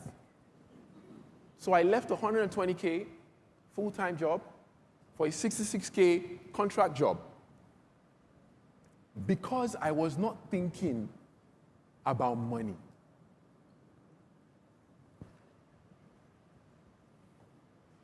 I want to share with you 4 mindsets today. 4 things to help you cultivate your mindset around wealth. The number one thing is, everyone who works at Google, they know I talk about this. Do hard things. If you want to build a mindset that creates wealth, do hard things. It's very easy to be comfortable. It's very easy to want to stay in your safe space. The problem is that if everything is always convenient, you will never increase your capacity. You must understand that growth comes from the moment where things are hard. I'm looking at all of you today and I want you to start thinking, what are the hard things that I can do at the company where I work right now? The hardest thing. Wealth builders don't do small things. Because Africa has big problems to solve and we will have to solve it ourselves. Hard things. I was flying back from Kaduna yesterday. Everyone says that the north. I told the team, we're not a Lagos team. We're a Nigeria team. 3,400 girls we just trained in AI. You need to hear the stories of these girls. What they are doing. There's insecurity. There's insecurity everywhere. There's school shootings in the US. Everybody still wants to go there.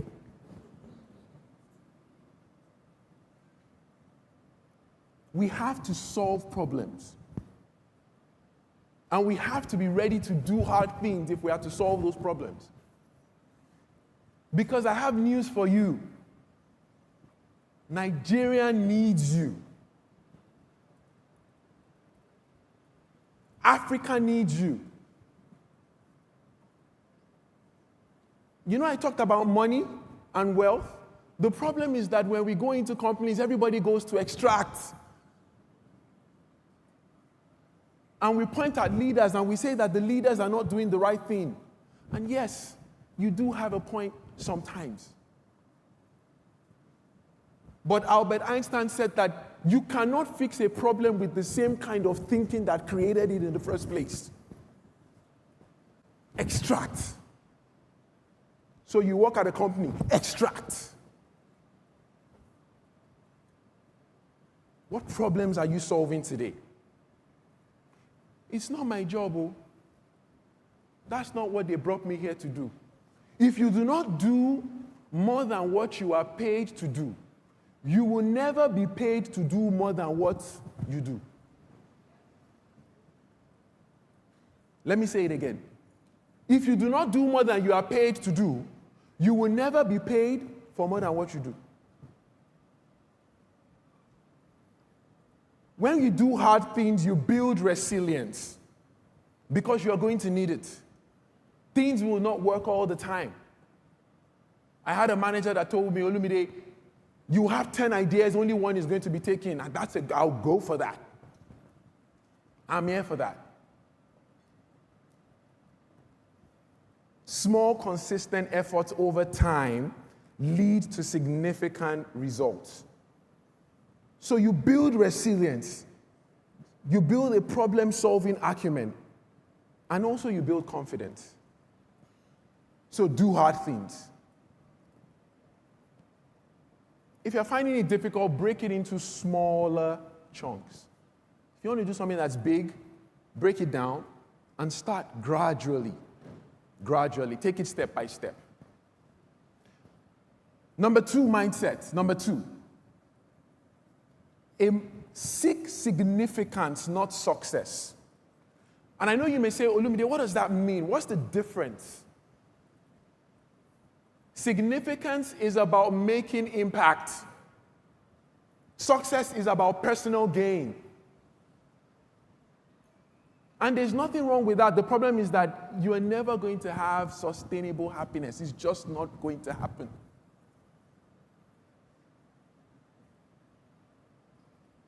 Success is often defined by external achievements. So don't just desire to make a living, desire to make a difference. Make a difference.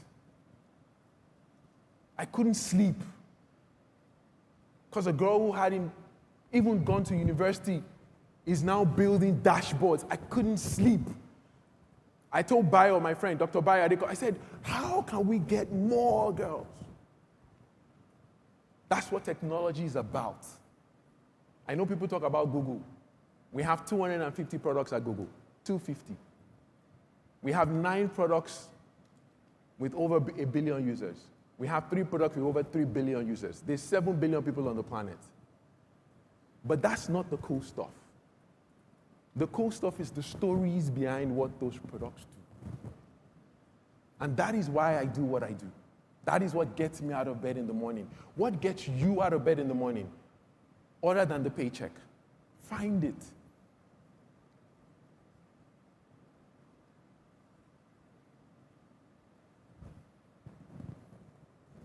Number 3, mindsets.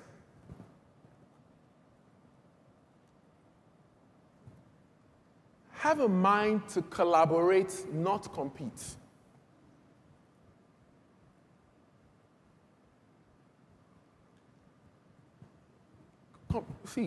Competition is not for well-builders.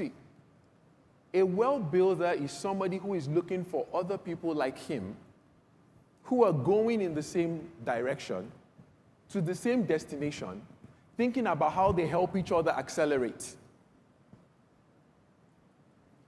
So to build wealth for society, organization, and self, have a mindset that is geared towards working with others towards a shared goal.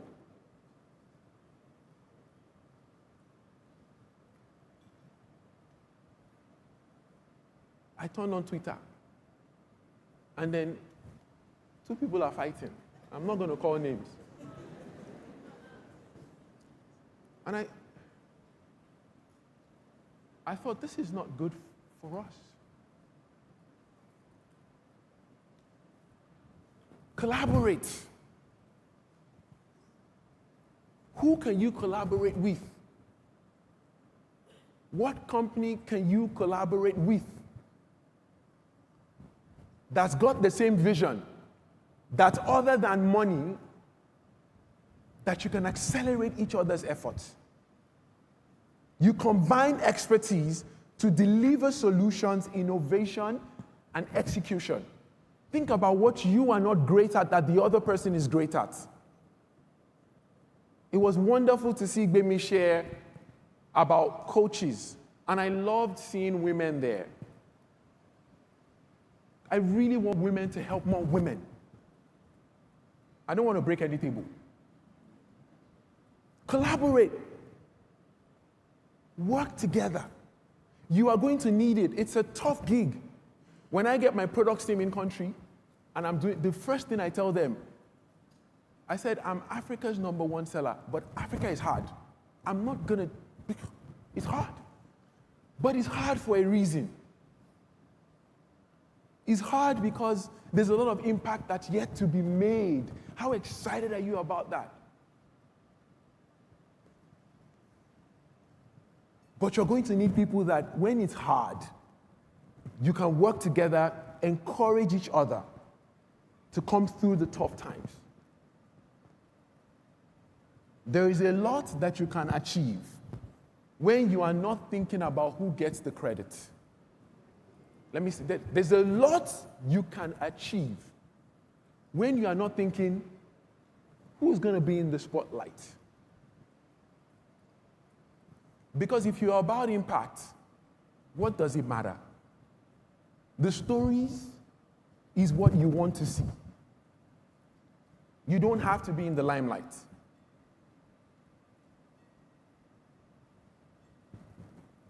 If getting credit is more important to you than delivering impact, you are in the success business, not the significance business. The problem with the success business is there's no longevity there. You'll be here today and gone tomorrow. I'm not saying literally, but there'll be no legacy. You know, every day what drives me is, I want to have stories to tell when I'm 70. When Nigeria is one of the top 10 economies in the world, and how I contributed to it, what my role was in it, what stories I can tell my children, my grandchildren. Isn't that a fun picture? Isn't that an inspiring picture? The only person you should compete with is yourself. Be better tomorrow than you were today.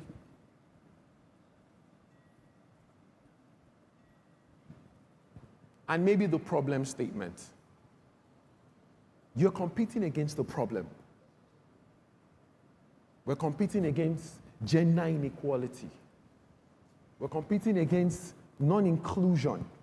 Why should somebody have to learn English to get on the internet? Those are the things that keep me up at night. That's what we compete against. Finally, to be a wealth builder, you need to have the mindset of an owner. Ozzy already talked about this. Gbemi talked about it as well. It's not your father's business. That's why you're not. That's not, you can be that, but that's not what wealth builders do. They think big picture.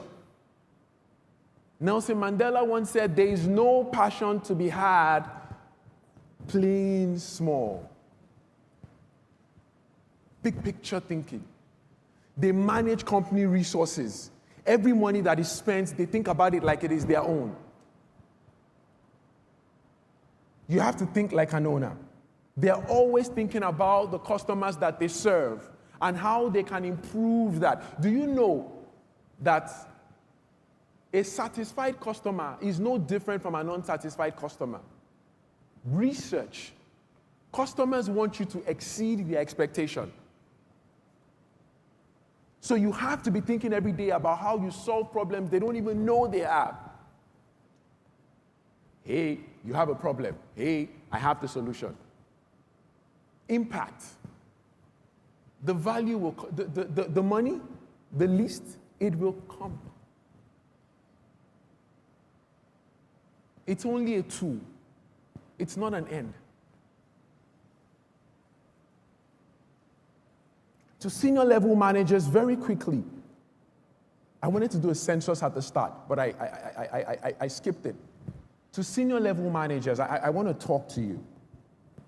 You have to foster a culture of innovation. When I sit with my team and we do year plans, I say, what risk are we taking this year? I've seen all the stuff, that's great. Tell me about the risks. Because if you don't help people think about taking risks, they will not innovate. Because innovation in itself is a risk business. You have to redefine failure. It is only a step on the way to success. I used to tell someone in my team, she said, I don't like hearing failure. I said, failure is a good thing. If you're not failing, it means you're not trying hard enough. If your scorecard is all green, it means that you weren't really stretching to start with. So I tell leaders, when you pull up and you have all green and you're happy, you weren't stretched to start with. Invest in developing people. Invest in developing people. Invest in developing people. Be clear on what skill am I helping them grow. Not for your company, for themselves. It's fine. If they want to stay, they stay. If they go, they go. Because then if you do it for you, you are also extracting. I want to conclude. The theme is wealth builders. Building anything of note takes time and requires effort. Think about the things in your life today that you're proud of. Didn't you require effort to get there? Didn't it take time? So why do you want to do the next thing as hot step jump? So apply yourself. Give yourself time. I always say that you can't have a baby in 1 month by getting 9 women pregnant. Some things in life just take time. So apply yourself. You may be thinking, why do I need to do all of this? Why do I need to take an altruistic approach to wealth? When I'm still trying to come up, I'm still trying to find my way. A trick, it seems, is to think of your job as refining you into a person of a certain kind or quality. In the end, who you become has always been more important than what you achieve. Who you become follows a different set of criteria. You admire people with integrity. This isn't free. A solid character will cost you friends and money. You admire people who hustle. They work hard to create the conditions for things to happen. You admire people who call it like they see it. No sugarcoating. They speak in stories and numbers. You admire people who work with gusto. You can feel their energy even in a video conference. You admire people who think about others first. They're kind and they build others up. You admire people with high conviction vision. This comes with a nice side benefit. They're usually optimists. You admire people who continually improve. They come at things with a beginner's mindset. You admire people who are grateful. They know they have been warmed by fires that they didn't build. If you find people moving along these directions, take note. Find ways to be around them.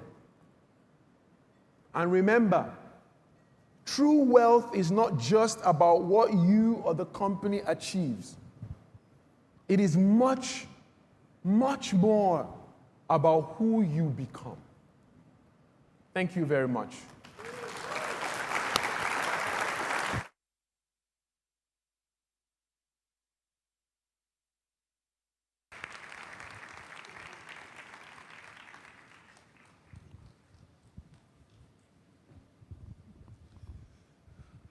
All right.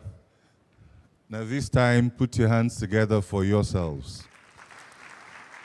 You've been a great audience. And we're glad you could make it and you're here. So we're about to bring on our penultimate speaker. And then we'll get into the panel session. But just to prepare us for the panel session, assuming you have a question, a point of clarification, or something you want to dive a bit into, indicate very discreetly to the ushers that are around. They'll hand you a slip, and then you can write it, we'll collate it, and we'll ask it once the panel session is underway. But how many people have been inspired, motivated, and have decided to pivot on account of the things you've heard so far? Let me see your hand, of course. That's right, that's the point of this whole thing, right? And I like one of the questions, I mean, I had several, I wasn't sure which one to ask, is who are you becoming? That's a great question. Who are you becoming? And, you know, another thing that sort of came through to me is that it is not wealth that creates an abundance mindset or a certain mindset. It is, in fact, the mindset that creates the what? The wealth. And you know, something that I've observed and known for very long now is that whenever we're holding like a National Day event or celebration or whatever it is, you notice that we don't necessarily bring in the same of, the same type of people. You don't invite typically, say, all the traders and all the CEOs of one-man companies, all the lawyers and all the doctors and all. You know, that's not how you do it, right? You invite the best in every discipline. And that's really what counts, is the best in every discipline that gets to the place of honor. So who are you becoming? So those words that inspire you, please remember to put them up using hashtag the platform NG35. Also hashtag Wealth Builders. We're simulcasting on YouTube and channels. Channels is organized a bit differently. And at this point, I'd like to bring up the inimitable Ndidi Ukaonu. Ndidi Ukaonu is a transformational leader and 24-year career professional in the finance industry, serving 12 of those years in senior management of an African multinational bank franchise. She currently serves as CEO at Pantheon Capital, author of the book Power of Work, and the lead mentor at the Warrior Initiative. Ndidi is an alumni of the Lagos Business School, or should I add prestigious? Lagos Business School, AMP program, and has trained at Harvard, Wharton, Pennsylvania, Spain. She's a chartered accountant, fellow of the Institute of Credit Administration, member of the Institute of Bankers and the Institute of Taxation. A keen volunteer, she has served proudly as governor of the New Managers Community of the Covenant Nation Community Group Initiative and an active participant in its teaching circuit. Platform 35.1, Ikeja Summit, join me in welcoming Ndidi Ukaonu.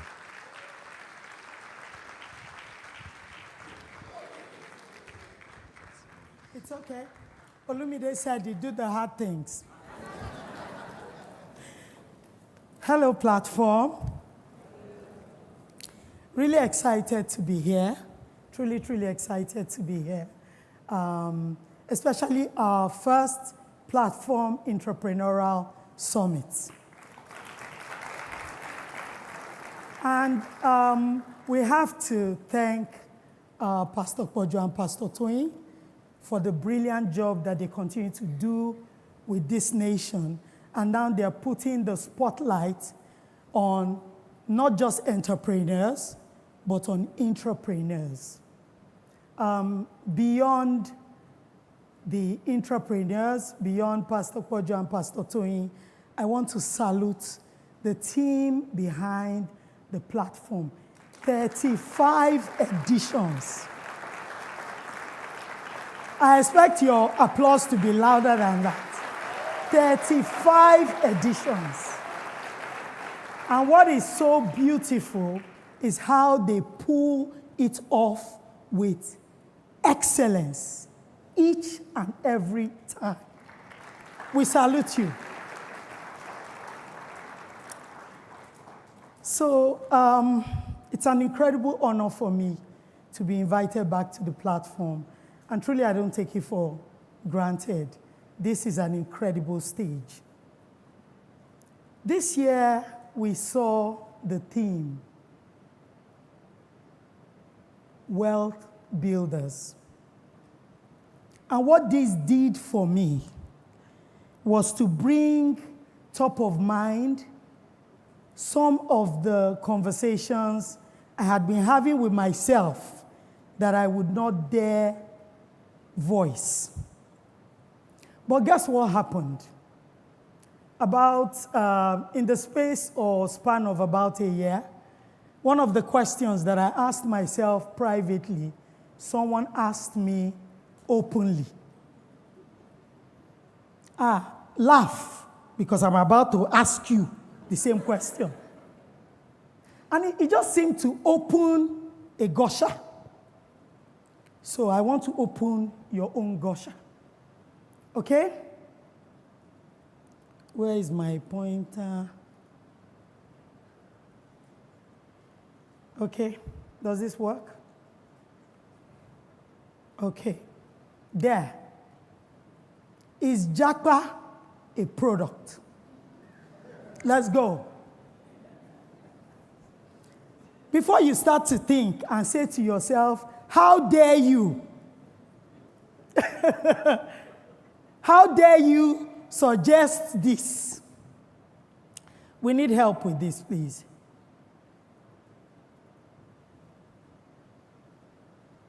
I'll tell you about this book, and I'll recommend that you do read it.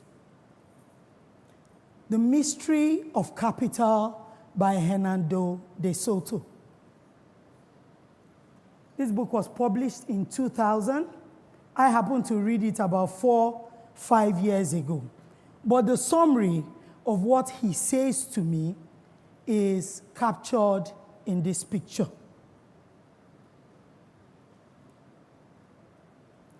An architect has set the landscape for a space. He has set footpaths properly, and one crazy guy decides he will walk on the green. But if you look closely at this picture, what you discover is this is not the only person who has been walking on the green. They have walked on the green so much that the grass there is suddenly what? Dead. But you know what our typical response is? We dive in and we say, put up a signboard. Anybody who crosses here, 25,000. Say, no, leave that one who will be monitoring it. Let's just get wrought iron. Let's build around it so that nobody will pass. Seemingly correct, right? But Hernando says to Ndidi, if everybody saw the footpath and chose to walk on the green, what is the message that they are sending? Is there a lesson here? Is there something we can do better? Stay with me. And so, with that kind of thinking in mind, I continue to approach that question. And as I think about that question, I'm reminded of the Philippines.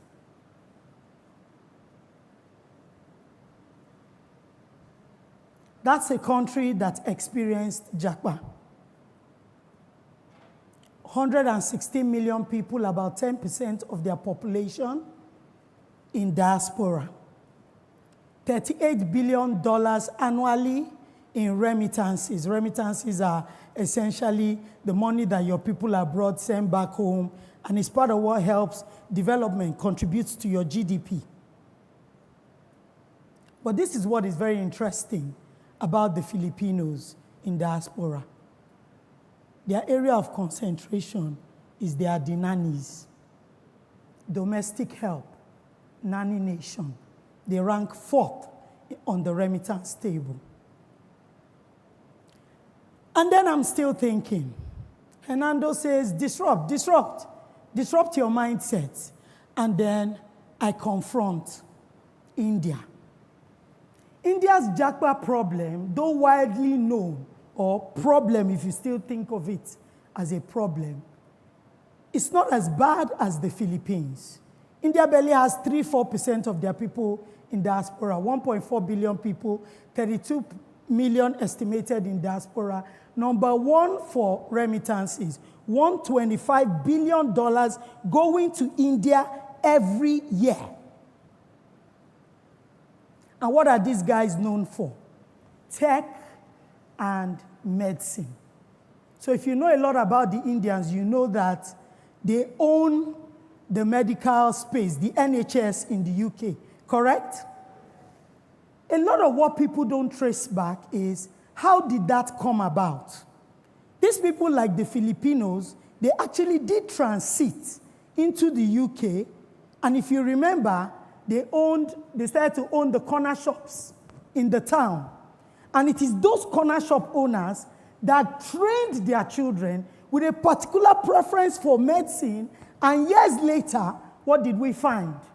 They have owned an industry in a foreign nation, correct? Stay with me. But what's the story about technology?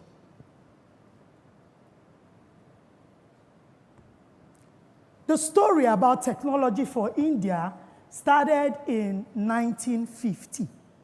When India decided, I used to think that this school was one school, 2 campuses.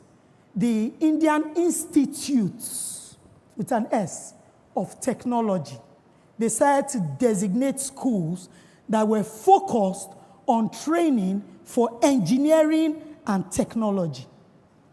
What is so interesting about IIT is that the Indians consider this and rank it higher than the Ivy Leagues, Harvard, MIT. They believe that you only go to MIT if you don't make it into IIT. It's not a shocker, because this school has produced some greatest of the greats.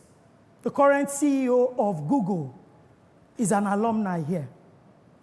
One of the co-founders of Infosys, and if you work in the bank, right? Infosys is the one producing Finacle, the software that a lot of banks use. Former president of SoftBank is an alumni of this school, and we can go on and on and on. So I ask you, Nigeria, you will give me my time back or calculate the time for pressing.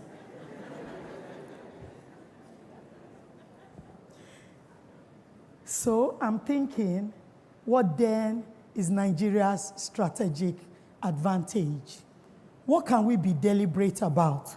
And remittances are the usual go-to for measuring the success of the people in diaspora. But let me tell you one of the things that people do not see or talk so much about. China started by, you know, when we used to say made in Taiwan, and when we said made in Taiwan, we meant inferior goods. Inferior goods became superior goods. Superior goods made so much money for that nation that nation is acquiring American corporate assets offshore. You see how that money that they made, from first being looked down on, they're emerging to take over even Africa. I understand that they were in the bid to take over the publisher of Forbes. Today, the Chinese own the largest theater network in America. We've talked about the Filipinos. We've talked about India with tech and medicine. And I'm saying, Nigeria, how can you be deliberate?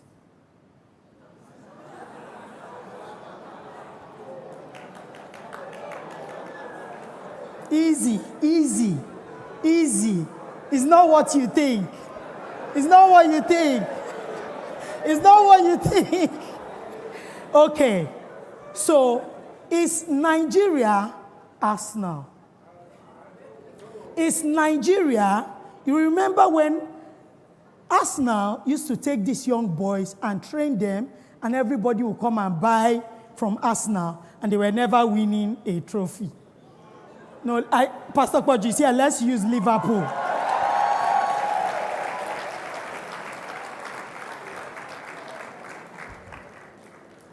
But I'm saying, like the Indian example, perhaps we need to look at Japa as a product.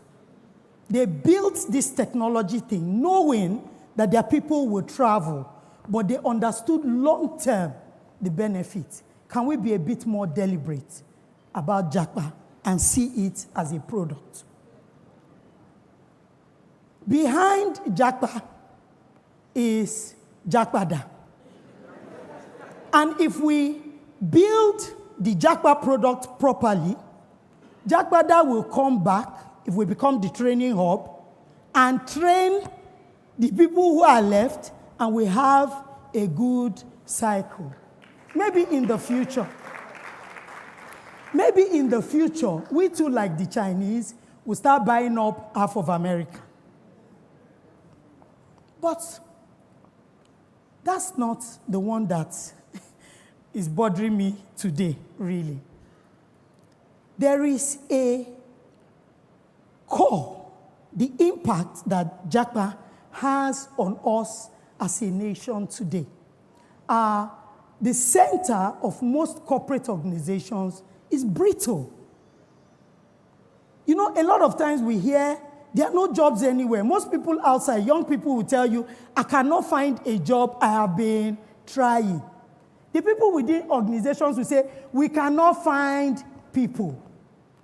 What you are hearing is that the core of the organization, the middle management, where we pass culture, where we pass experiential knowledge, where we pass all sorts, where we groom the next set of leaders, is failing.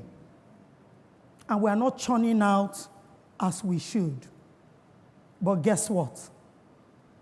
Even having this problem, we are still losing people and saying, oh, you know, people have to retire at 65.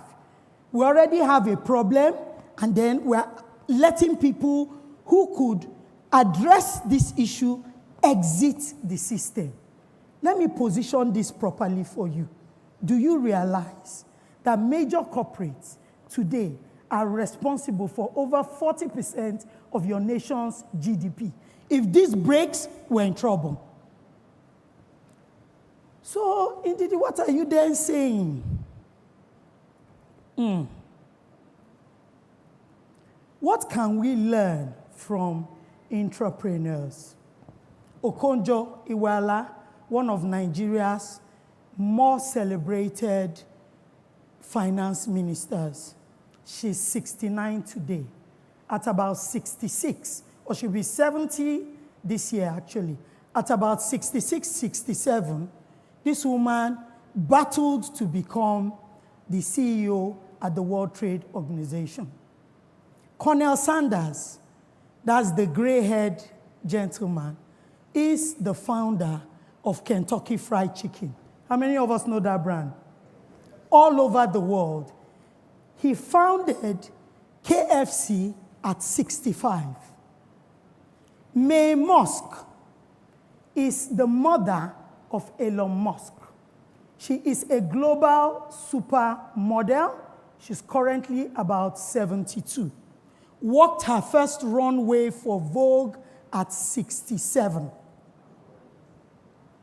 Alan Greenspan, the equivalent of the CBN governor for Nigeria, chairman of the Federal Reserve, exited that role as CBN governor at the age of 80.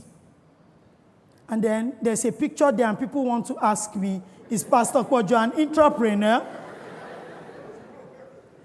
We will own him by force, but I will prove it. You're in great company. I will prove it. Did you read that scripture that said, what I hear my father I do not do of myself? He's an intrapreneur. God owns the church. He's working for God.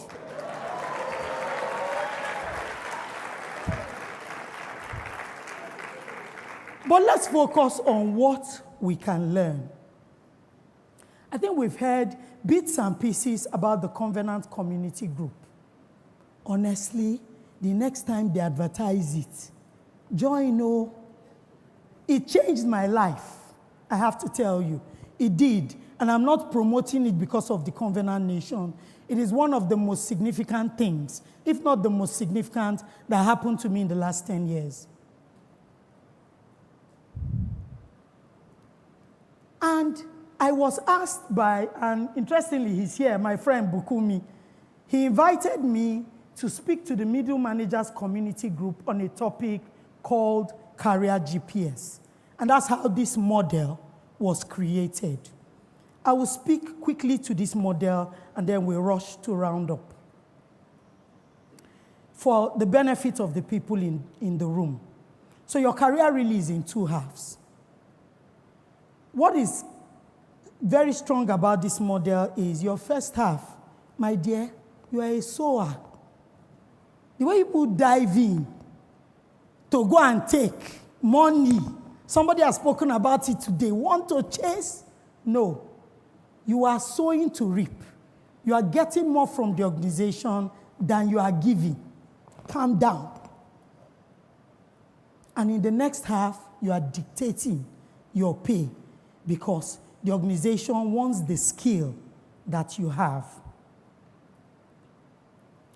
But what I think you must hear, if you hear nothing about this model, is what I call work currency.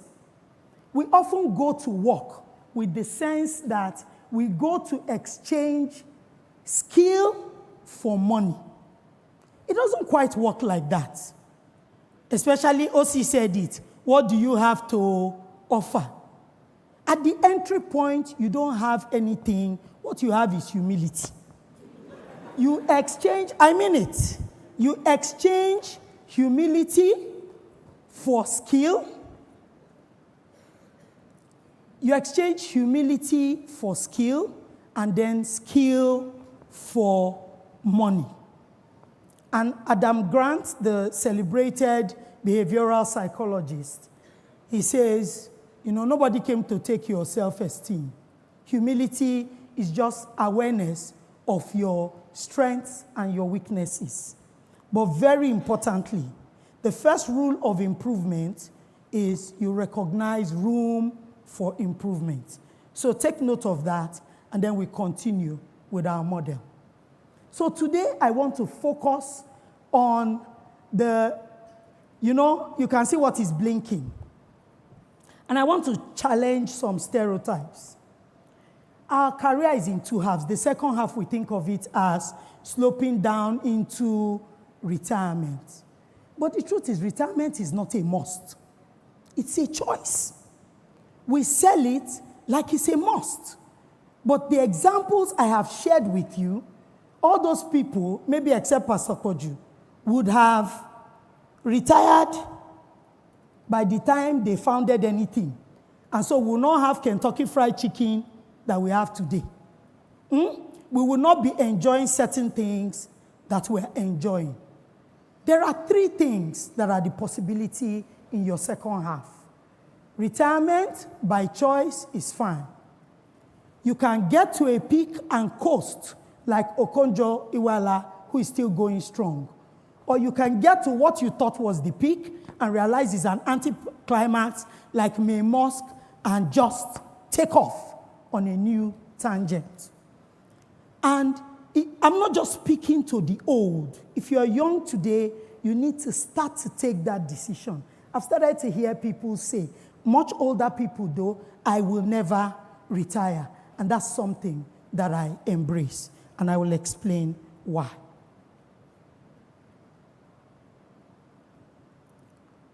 Okay. Our children are well due, but you see, she's still doing her own. You know, when my grandma, now I figure she was probably 55 or less, she looked like this woman in the picture. I beg, see 60-year-olds now. Iboko Awoshika, Moabudu, and these women are powering. Then you want to tell me that these people have only 4 years left? My nation needs them. They have to stay in the game.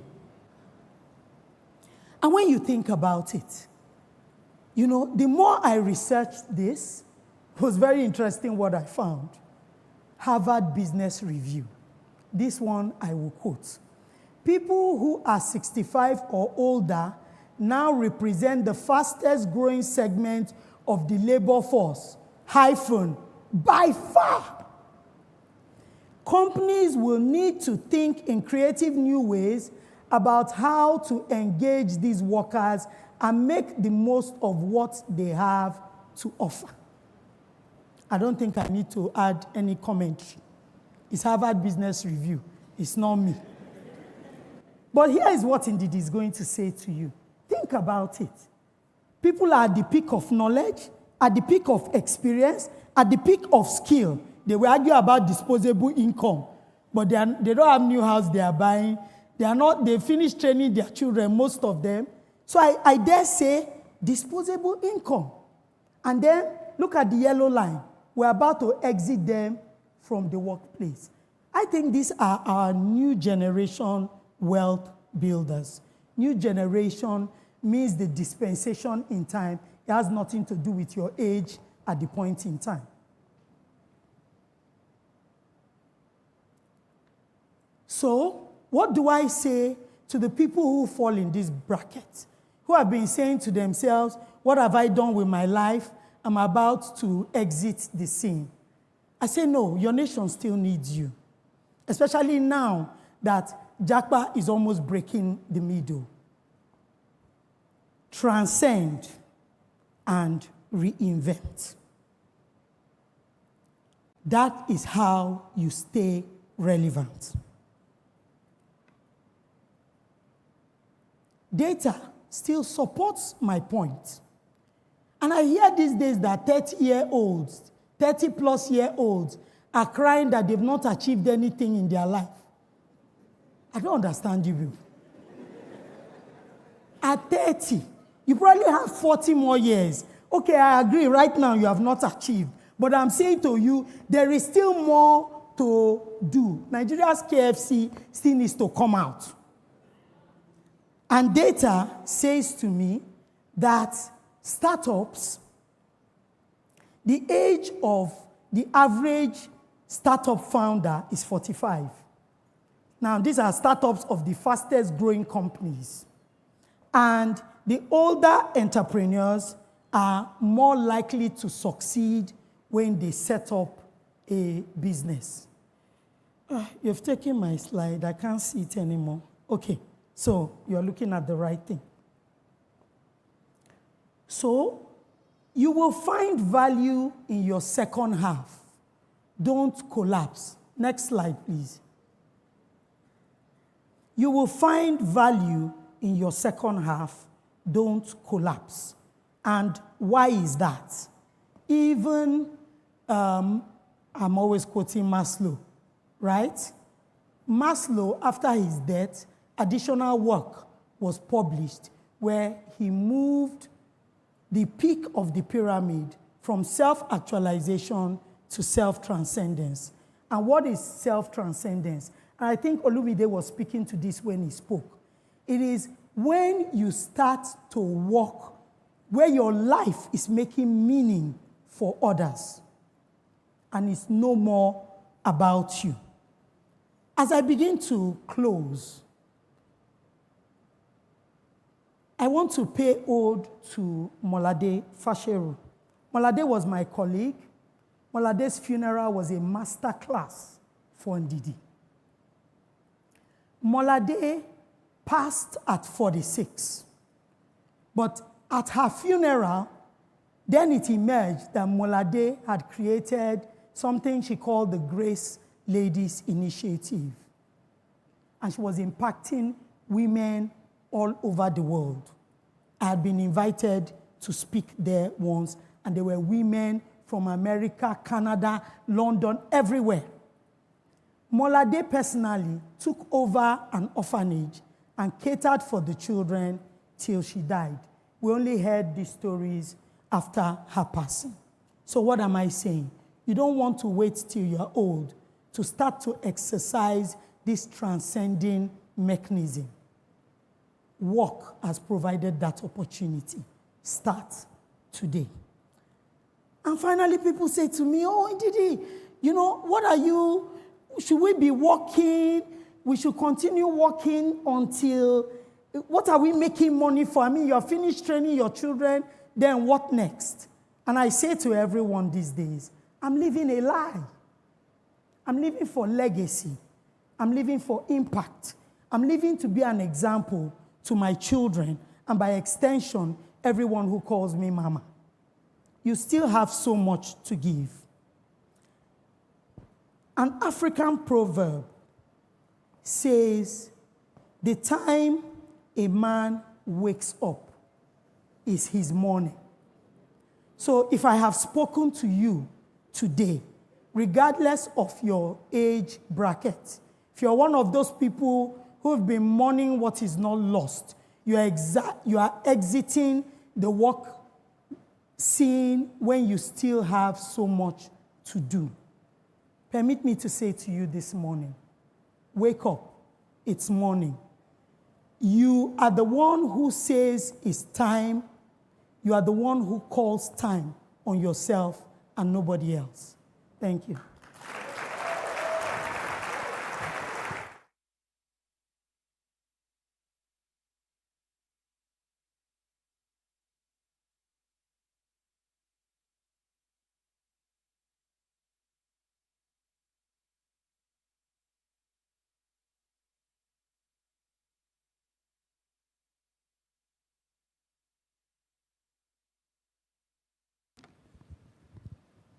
Wow.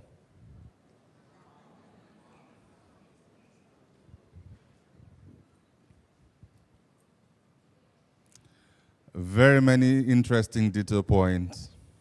I'd like to advise us to please re-listen to all the talks. In my experience, you heard barely 20% of what each speaker said. Trust me.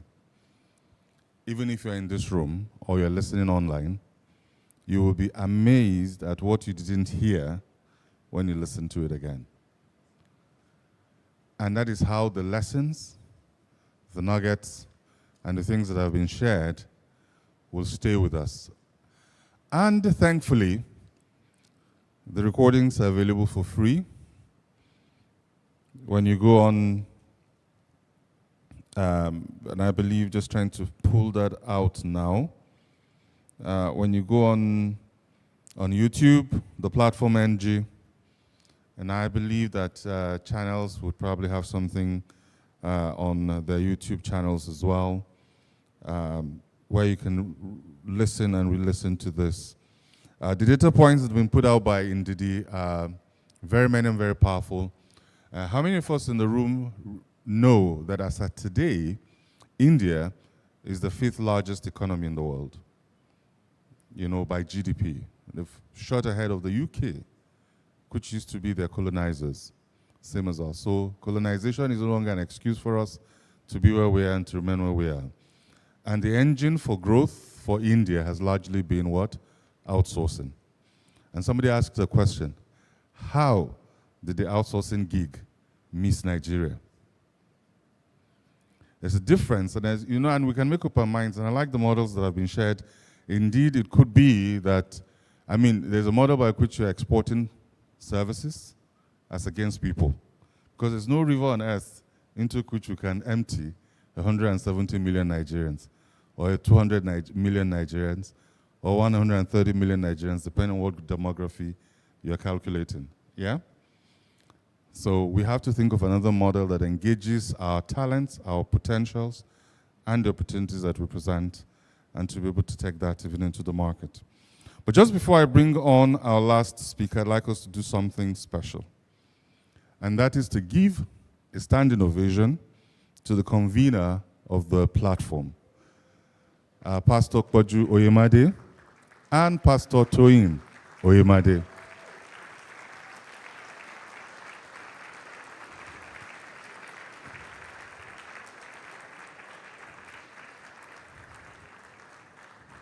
You may be seated. Thank you very much.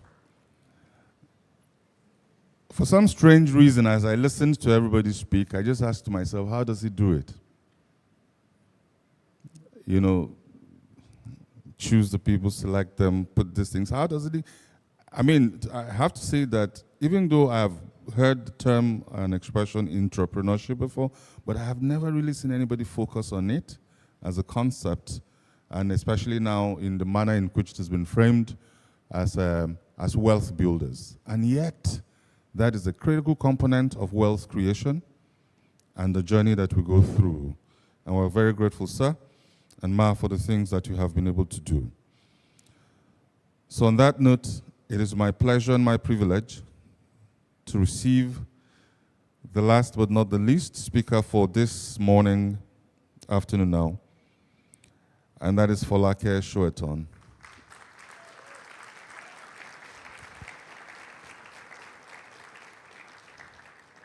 Folake Soeton is an accomplished commercial and business executive with over 23 years of relevant experience in aviation, oil and gas, and power sectors. She's an alumnus of Harvard Business School and the prestigious University of Lagos, with proven track record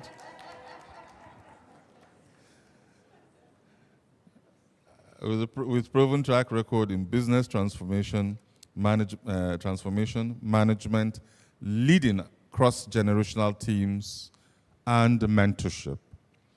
She began her career in the aviation sector before joining Sahara Group in 2009 and started SO Aviation in Nigeria prior to expanding the company to Ghana as Vice President, Downstream West Africa. Her work at SO Aviation increased the company's market share and improved its ranking from 7th to 3rd position. Folake is currently the Chief Executive Officer of Ikeja Electric PLC, the largest electricity distribution company in sub-Saharan Africa. She is a transformational leader and an astute advocate of leading with empathy. There's so much more, but so that we would hear from her and not only of her, join me in receiving Folake Soeton.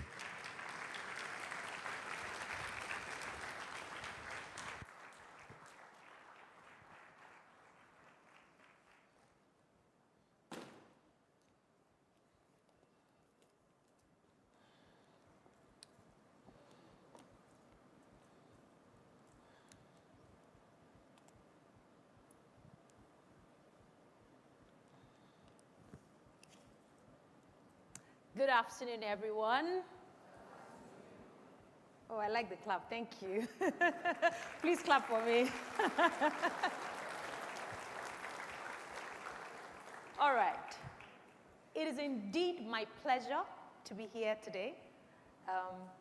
Pastor Kpoju reached out to me last year to be part of this platform. And when I got that call, I was surprised and shocked because last year, I was at the platform supporting one of my very dear sisters, Tara Ture and Ndidi, who was invited to speak at the platform.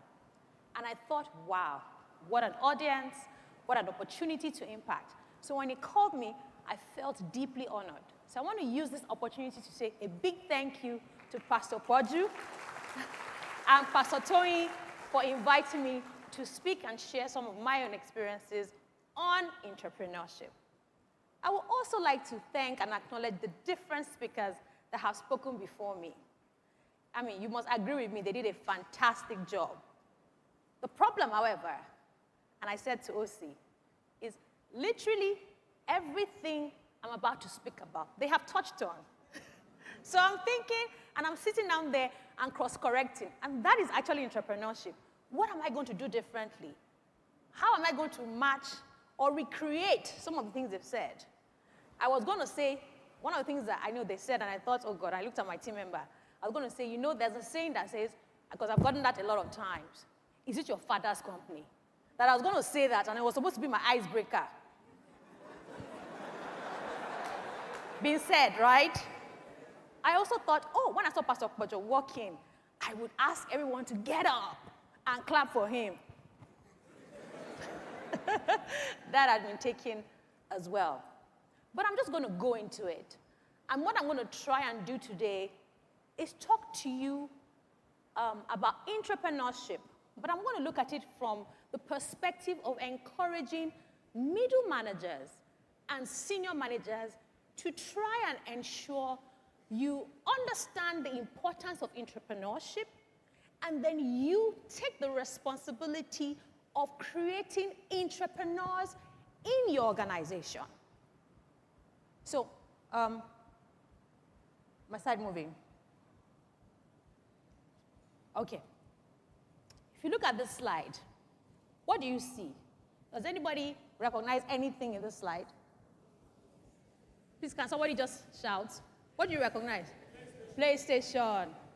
Remember somebody put it up. When I saw that, I thought, you see, my slide again. But who do you see beside in that picture? Does anybody recognize the person in that picture? Okay, his name is Ken Kutaragi. And Ken Kutaragi is an electronic engineer. Ken Kutaragi is also the visionary behind PlayStation. Ken joined Sony Digital Research Lab in the mid-1970s. And his reputation as an excellent problem solver and someone that is forward-thinking quickly grew within the organization. In 1989, Kutaragi bought his daughter a Famicom, what's it called? A Famicom Nintendo console. And he noticed that while his daughter was playing with this Nintendo, the quality of the sound wasn't very good. And because of his experience as an engineer, he decided very quickly that he would build a sound chip that would improve the quality of the Nintendo sound. And as he did that, and that improved that particular Nintendo, he got the idea and he saw the opportunity that Sony could take advantage. And he very, very quickly approached his bosses at Sony. And he said to them, we could do this. We can deploy the sound chip that I discovered to improve Nintendo and sell it to Nintendo. But at the time, the vision and the plan of Sony didn't align with what he identified as an opportunity, so they discarded it. However, he was driven by this passion, and he continued to build that particular chip. And even though he was still a staff of Sony, he was consulting with Nintendo on the side. And his job, he almost lost his job because Sony found out that he was consulting. But what happened was his boss at Sony quickly recognized the opportunity and decided to support him. And what did that happen? And what happened? Ken began to lead the charge internally in Sony. He worked with different stakeholders internally to try and develop this chip, which was something they were going to sell to Nintendo. Unfortunately, even though they got a contract with Nintendo, that's Sony, it fell through and they didn't do it. But what then happened was that they decided as Sony to develop that particular gaming application in Sony. And in 1994, Sony officially revealed the PlayStation at the Tokyo Game Show. And this singular act revolutionized, I beg your pardon, the gaming industry, and Kotagari's persistence and the fact that he saw an opportunity to make a difference obviously impacted his company.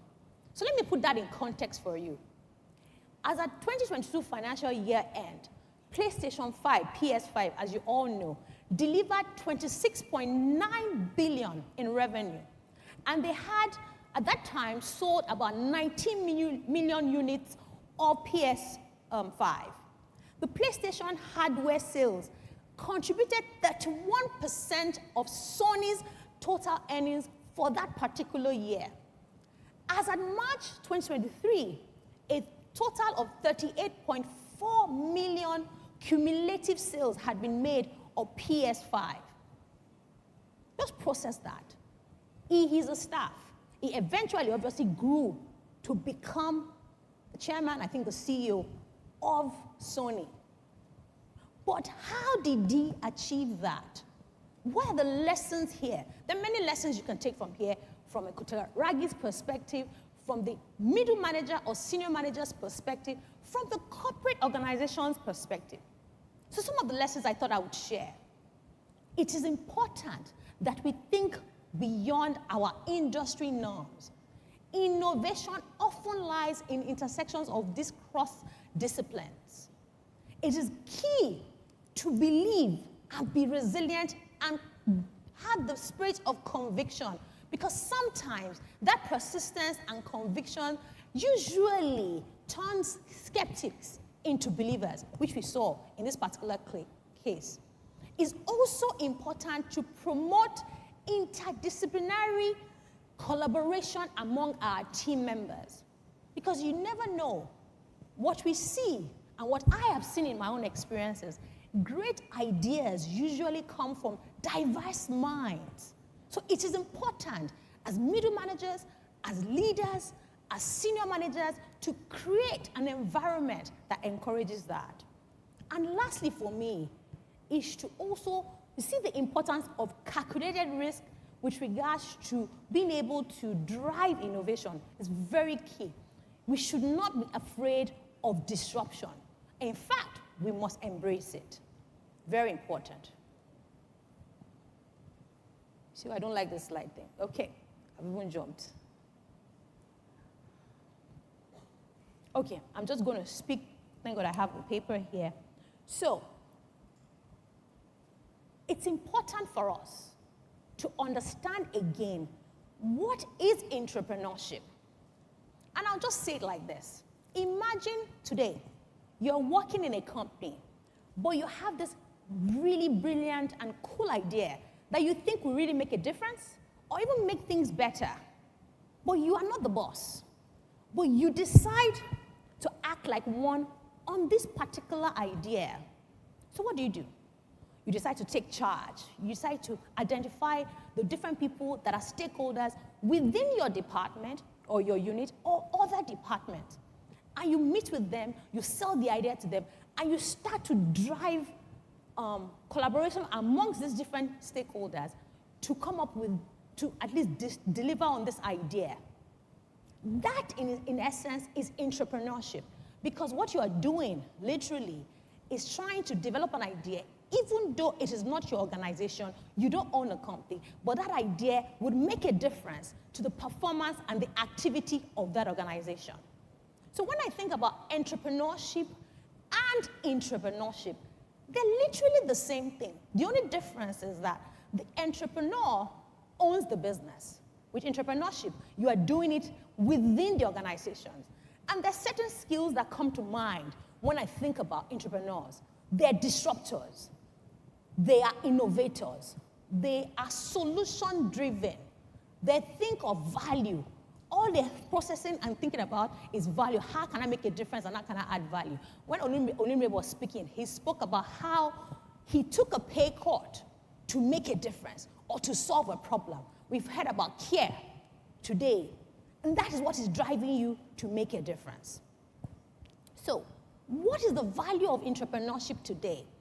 The reality today is that many companies move with times, and we try to adopt the more progressive approaches in running our organizations. However, a lot of them still operate in the traditionally structure rather than the progressive structure, and as such, growth is sometimes stifled. So, entrepreneurship is useful in kind of bridging that gap, and it usually gives room for innovation to sustain a business. So, what is the importance of entrepreneurship? It brings about fresh ideas. Entrepreneurship come up with the new ways to solve problems that they've identified, and it doesn't have to come from the boss. It also helps to find opportunity and take advantage of opportunity. Also, there are financial benefits. The entrepreneurs are able to identify ways to improve operational efficiency, ways to streamline process, ways to reduce waste, or even develop more cost-effective solutions that ultimately save the organization money. Employee engagement is also something that is very critical for entrepreneurship. It helps employees feel connected and valued, thus boosting motivation of people that work in an organization. And of course, it also enhances the brand of a company. A company that is known for fostering entrepreneurship is seen as an innovative and a forward-thinking and attractive and attracts top talent. But like I said, there is progressive and traditional structures in organizations today. So what are the characteristics of some of these traditional organizations? I would say for traditional organizations, they are risk averse. The emphasis is placed on stability rather than predictability. New ideas are often scrutinized. They're heavily calculated risk that are applied. They have long decision cycles. They're hierarchical in structure. They have a way of having specialized approaches to the things that they do in the organization. And they have fixed organizational boundaries. Whereas with the progressive organizational structure, you find that risk-taking is encouraged. The willingness to take risks, to experiment, and try new things. This is often as a result of also encouraging failure. And failure, as we've heard and established in the course of the presentation today, is something that is good for anyone that wants to grow or make a difference. Progressive organizations also, they are very agile and they're adaptable. The ability to be able to adapt quickly is essential for any business to succeed today. So it is critical and important that we encourage an environment that is progressive and encourages people to think outside of the box. Also, with progressive environments or structure, we see exponential growth strategy. This involves implementing initiatives and processes that usually enable rapid and scalable expansion. And I can give examples of where I work today, where we have consistently just leveraged on technology to improve our operational efficiency in the business. So what are the roles managers play in driving entrepreneurship? I think it's critical that we build a supportive environment that encourages entrepreneurs. Collaboration and knowledge sharing is critical. It's critical that we encourage cross-functional collaborations between teams and come up with incentives that encourage people that come up with joint ideas. It's also important that we focus on learning, providing programs and platforms that help develop thinking of design or prototype, business models, where you are owning and taking ownership of processes. A critical element is also celebrating the entrepreneurial spirit. It's important that we create a culture that values innovation, that values risk, that allows people to express themselves freely. And we must empower employees. It's the role and the job of a manager to empower the employees to recognize what they are contributing, to ensure that they communicate the vision to the people that work in their team. And it's important to show that you will tolerate risk. Creating a culture that celebrates calculated risk and the outcome, whether positive or negative, is critical for managers. It is not the head of the business that's going to do that. It's the manager that's going to ensure that happens at the end of the day. And also, we need to begin to encourage what-if thinking. Managers can facilitate brainstorming sessions and encourage employees to explore unconventional ideas that could lead to groundbreaking innovation. And of course, it's good that we promote open communication and recognition. This is critical. A lot of people focus on things that are not working. And as such, we unconsciously spend more time identifying and focusing on what didn't go well. We must be encouraged as managers to commend, to recognize, and celebrate people who have come up with ideas that are risky, that even failed. Because even in that failure, you can learn lessons on how you can do that same idea in a better way for the good of the organization. So what is the role of the senior manager? For me, I think the approach to senior managers will be more of an engaging one. I think the senior managers play a critical role in cultivating an entrepreneurial culture within any organization. It's important they have the leadership support and vision alignment. It is the role of the senior manager to ensure that they understand the vision and they're able to effectively communicate that vision to members of the team so that they have the confidence to be able to come up with ideas and execute those ideas effectively. It's also the job of a senior manager to allocate resources effectively. And I'll use an example of when I worked in an organization that needed to expand into Ghana. At the time, all we had was, we had a license to be able to import and export petroleum product. And my job was to go to Ghana with a team. In fact, not with the team. There was an existing team there to go to Ghana and use that license to create opportunities. The second thing that I had to do in Ghana at the time was to turn around an existing business that wasn't doing as well. And the third assignment that we had was to create an existing business that already existed in Lagos and replicate same in Ghana.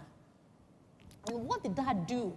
We had to leverage on the existing teams there, leverage on their strength, leverage on their knowledge of the market. We had to literally be entrepreneurs because we were given a mandate. We didn't have a budget. We didn't have the know-how for some of the businesses. But what happened was that our focus and objective at the time was to create a new business. And we had to encourage the resources that we had on ground to be able to develop these useful ways to, achieve the business objective.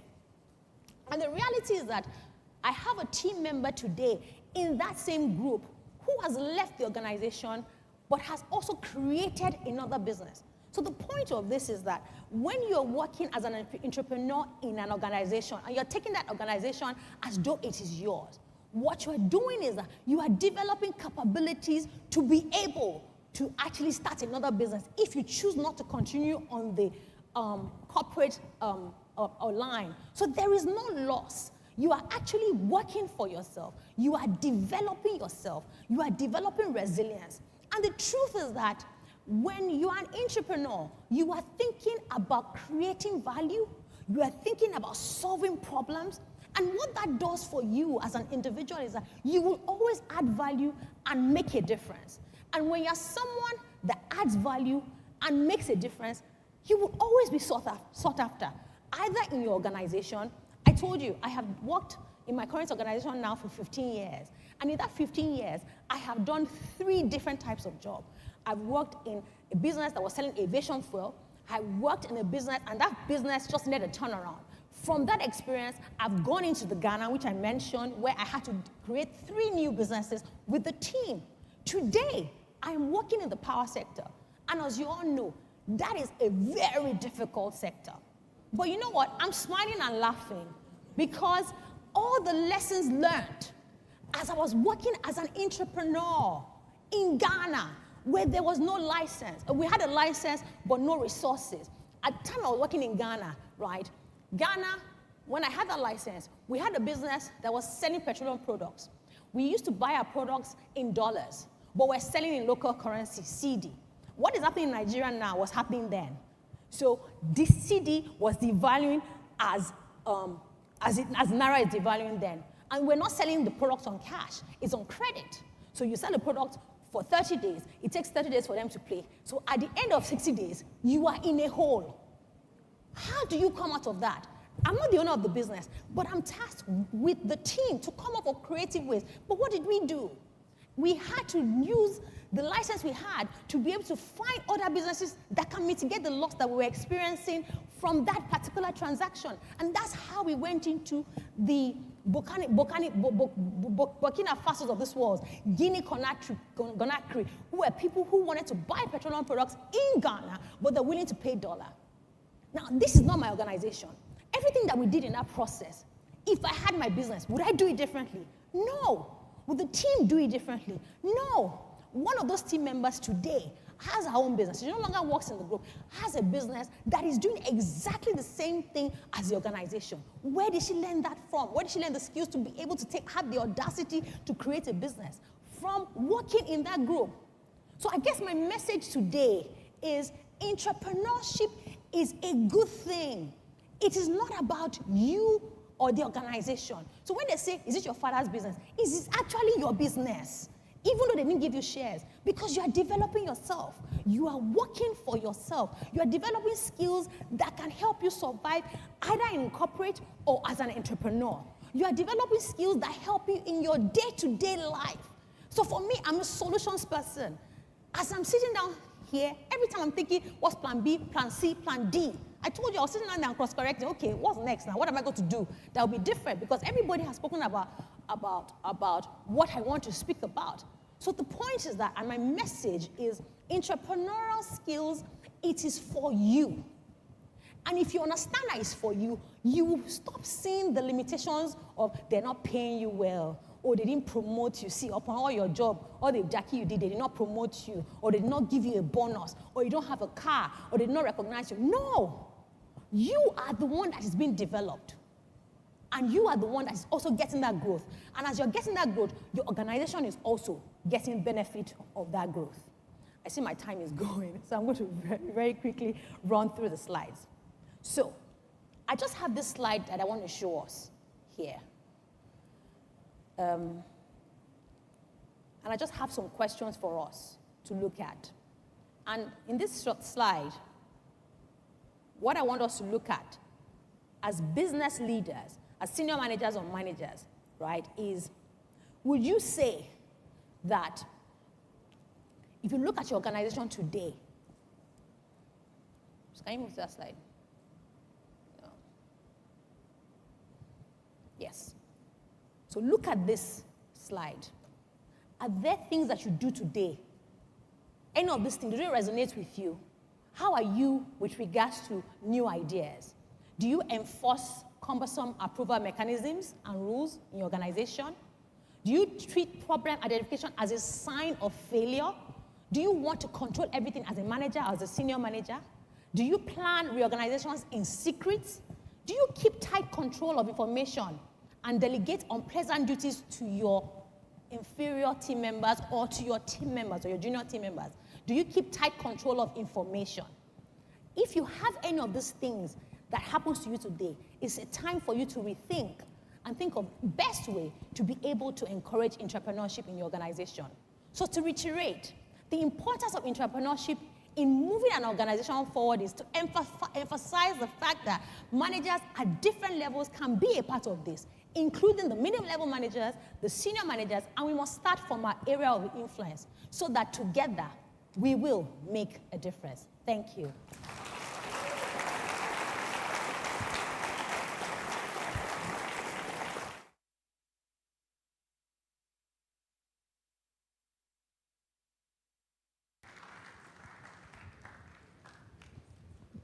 Let us keep clapping.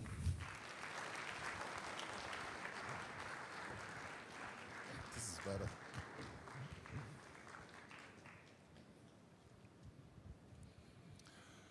simply life-changing today, and I believe everybody has learned. The case for entrepreneurship has been made overwhelmingly, and I believe that you'd leave here with the determination to be an entrepreneur and not just an employee.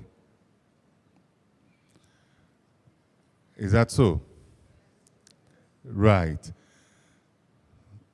Let's put our hands together again for all the speakers.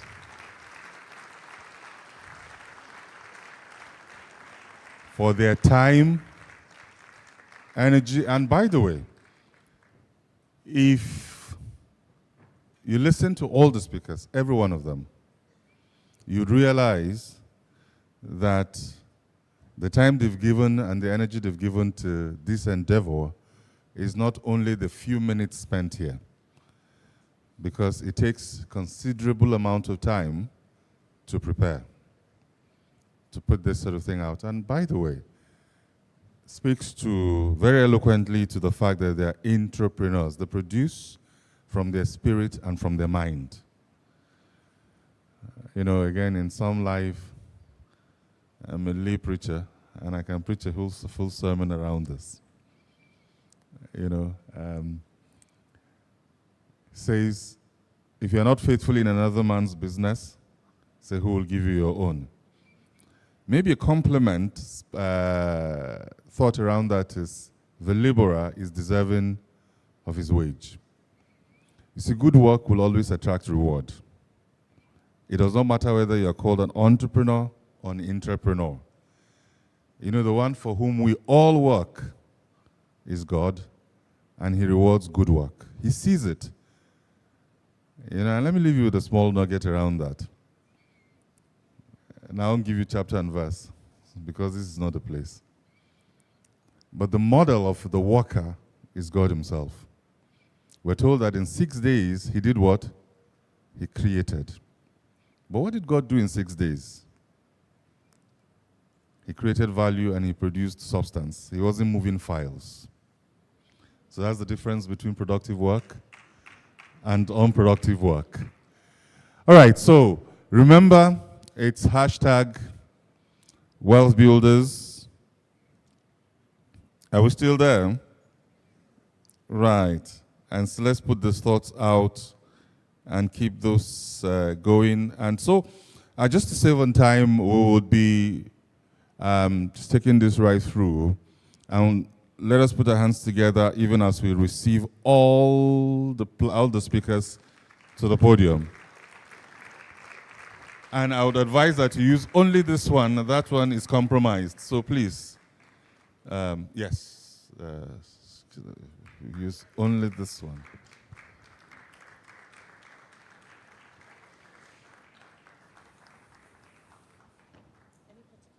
No, free sitting.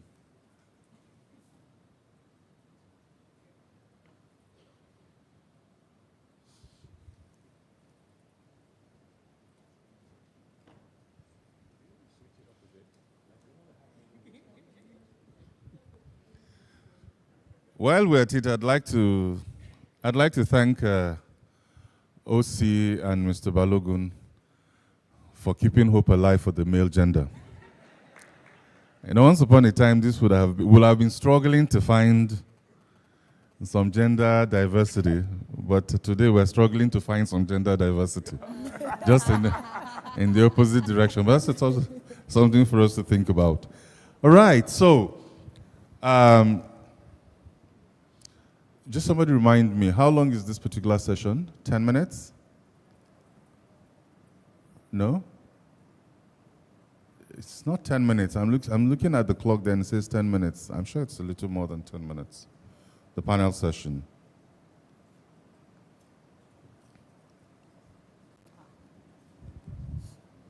Okay, fantastic. All right, so, and would want to just maximize the opportunity that this provides to us. Maybe the first thing I'd like to put out there and ask is, you know, entrepreneurs, if you look at it very strictly, entrepreneurs just really introduce the thought and perhaps create the vehicle that drives I mean, it creates the vehicle. But it is the entrepreneurs that build this product and or service, grow it, and continue to build the organization. Yep. So I guess the point of that needs to be reconciled is remuneration. How do you communicate your value and get commensurately remunerated? Is there a structure? Is there skill to it? You know, how do you really communicate your value and get adequate remuneration for the contribution you make when you get to that point? I'd like to start that with Ms. Fulani. Thank you. This is the question, you know, it's the age-old question. I think for me, the first cardinal rule is to never have a conversation around financial compensation in the absence of talking about the value you bring. And I think that's the first mistake we often make, that when we're entering those conversations, we're focused so much on the cash, whether non-cash or cash benefits, and we're not talking about value. The second thing is really around understanding what drives the organization. It's like saying, you know, that saying, when in Rome, do as the Romans do. You know, there's a concept, I'll give you just a simple practical example. There's a concept called executive presence, this idea that you come with confidence, charisma, you're a fantastic communicator. And there's some corporate environments that, for instance, value or prioritize certain characteristics or skills. Now, if you enter a corporate environment that's always purely focused on financial performance, and you're then hinging your desire for compensation purely on financial performance, it's not going to get you very far. So it's really about understanding what really drives this organization and how are people recognized. The other thing about this, and I think it segues into something that Olumide was saying, is how you think about wealth, how you think about money. Compensation is so much more beyond asking for more money. It could be asking for a month to go off and do a course somewhere, or asking for sponsorship for something that means a lot to you, or asking for flexibility in your work arrangements. And you know, it depends on what really drives you as a person. I'm somebody who thrives on collaboration, getting involved in new projects. So if part of my compensation or reward was getting me involved in a cross-border transaction, I would see that as a major win, even though I'm not getting a direct bonus compensation from that project. So it's really understanding what drives me as a person and what drives my organization. And of course, never having that conversation around money or finances in the absence of value. And I'll be very honest with you, a lot of research has shown that particularly women tend to be affected in the area of being able to negotiate and being willing to talk about money. And not a lot of people take the time to actually do the research about the industry. You don't know whether you're punching way above your weight or way below your weight. So it's also important to be armed with information in order to put forward your value and ask for more. Yeah. Anybody has a follow-up comment? Anybody wants to take on that again? All right. I can add. Oh, she has a mic. Yes, I have a mic. I think from the HR perspective, it's a bit tricky, I must say, because when it comes to reward, what we should be selling is what we call total reward, right? I've experienced opportunities where it's not just about the salary, it's about opportunities for travel, for example, not even just opportunities for training, opportunities to be recognized. Things like shares, the organizations that provide share options to employees. Those are ways you can celebrate people. But just to emphasize what was said just now is that don't always start with discussing how much are you going to pay me. There is so much emphasis that should be placed on value. What value are you offering? My boss will always tell me that all the roles I've taken, I've never gone into those opportunities saying, okay, so how much are you going to pay me? I take the opportunity first. But then if there is something that is a non-negotiable for you, for example, it's also okay to put it on the table. Again, I can use myself as an example. When I was going to move to Nairobi, all I told them was that, you know what, as long as my kids, they are sorted, I don't care if you don't give me a big package. Because that for me was a non-negotiable. I need to I'll be moving countries, and I'm moving with my kids. So it's very important that my kids are okay, at least in school. Once that is sorted, every other thing, it's okay. It doesn't mean that if it's not sorted, I will not take the offer. It was just something I placed on the table that consider this and just to make me comfortable. So I think it's also important that don't shy away from some conversations that are non-negotiable, but don't always start with that. Make sure that you place the value on the table first, and then if you need to place any non-negotiable on the table, you place that on the table. Thank you very much. All right, so the next question is actually to Osi, and I think it will be coming to you again, Atimomo, because I think both of you harped on that particular point. And it is, so the question essentially is, just before I ask the question, it says that a rolling stone gathers no moss, right? And so I think both of you in your presentations stated that you would worry a bit about somebody who moves too frequently. So the question is, what if you keep getting, now that you will worry a bit about people who move too frequently, you know, and so how then do you deal with, if you're just such a bright kid and you kept getting great offers? 1 month in, you get a great offer, another month in, you get another great offer. How do you deal with that?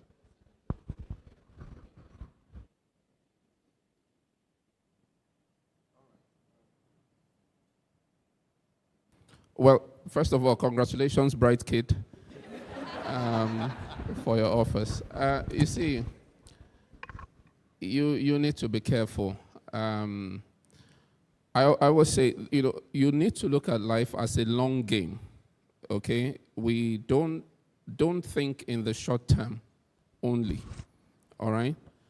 There will always be offers. There's no doubt about that. There will always be offers. But don't be confused. Don't think because you're the best thing that happened since sliced bread. Okay? You need to stay focused. And it's also a function of what is driving you. What is your motivation, really? Are you motivated by an extra ₦1 million on top of your current pay? Is that really what's driving you? You know, and maybe linking to the first question that was asked about reward. Sometimes reward can come in form of more work. I know it's not attractive, but that's the truth. Because in doing that more work, you're picking up new skills. There's value you're adding to yourself. And posterity will reward you at some point. I talked about the principle of giving and receiving, sowing and reaping. It's fundamental. The problem is, don't expect that you must reap where you sowed. You see, but reaping you must. So that reaping may not happen in that same organization where you're giving so much. Also in the course of my career, I had to take a pay cut to join another organization because I felt I was going to add more value to myself in this other organization, even though I was going to be paid less. And so, especially when you're kind of in the early years of your career, you want to grow depth. You want to build capacity first. So you must shut down some of that noise. And so when I see somebody moving from one place to the other because you're getting better offers, it kind of is an indication that you're not really sure what you're looking for. And so that's one of the reasons. Secondly, it could be, like I said before, you just were not comfortable with that environment, and you always want to be comfortable. Growth will never be comfortable. It will never be comfortable, okay? And so it's not about being offered something more. You need to stay focused. You need to stay focused and make sure you've acquired sufficient skill to a certain level where you feel, okay, this is the right time to make that call. Because when I'm chatting with you and I see you've been moving around, I try to have more conversations with you to really understand what is driving you, what is your driver. Because what it says to me is that in the next 2 months, somebody else offers you, you're going to leave my company and leave me hanging. And so it's a concern for me. So yes, you're bright, yes, you're smart. I understand that you're getting offers. But ask yourself, what am I getting out of this? And just focus on that, get it done. When the timing is right, you will know. that, okay, this is the time to make a move. But don't make moves just because there are better offers out there. I don't think that's a very smart thing to do. Okay. Mr. Timomo?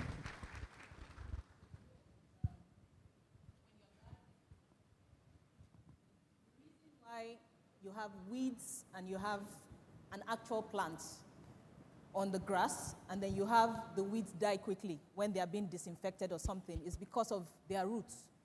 So typically weeds, their roots don't go as deep as the natural plants go. And what am I trying to say is that it's very, very important when you dig deep, build depth. I remember when I moved from Guinness to Novo Nordisk, I got an opportunity to go back to Guinness. And after my first chat to go back to Guinness, I remember my husband asking me one question. I don't know if he remembers. He said, "Are you happy at Novo Nordisk?" And I said, "Yes." So he said, "So why do you want to go back?" And that question stuck with me, that sometimes we're looking for so many things about our profile becoming this. I worked with this, and so I moved to this after 2 years, after 3 years. It's about what other people think, not necessarily about our own personal purpose. And so when we reflect on some of those questions, are you happy? What kind of peace does your job give to you? What kind of depth am I building in the role I have? That will help us build a little more resilience. We're a bit more patient, and it's not just about, oh, I want my profile to look like this. I want LinkedIn to show that, congratulations, you are now. Sincerely, it's not about that. There's so much more to life than just that. You don't need to impress anybody by saying, I need people to know that I am moving. For what purpose? Are you moving internally on your own? So it's very, very important that you be patient, hold on, build the depth, and when the opportunities come to take the next jump, then you're able to build that competence to move to the next thing. Thank you very much. I believe it is Robert Greene in his work Mastery that suggested that most people's work life comprise of two phases, the learning phase and the earning phase. Yeah. And if you make decisions during the learning phase of your career that are driven by earning, you may miscarry your career. Yeah. All right, so next question is for Mr. Balogun, very specifically directed to you. So this is for Mr. Olumide, and is then circle it in blue pen. So when he was speaking, I read it, he emphasized on the need to take on more roles, stretch, do hard things with your organization. Now, how do employees in small-scale organizations that do not have structure in place stretch and apply themselves within their job roles in order to grow and build capacity? As we say in this part, one-man business. How do you grow in those spaces? It's a great question. It's a great question. Thanks for the question. My mic up yet? Okay. All right, I think it's up now. It's a really good question. I also had the opportunity of working with a one-man business many years ago. And I was doing, I was on the tech side, but I also used to take the calls. And one of the things that I would say is that you actually find more opportunities for hard things in a small business than even in a big business.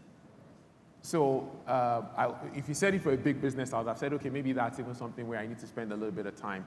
So I think number one is be very clear on what is the vision that this individual has for their business. And I always say something about a job is, for me, you yourself, you need to have a vision for yourself.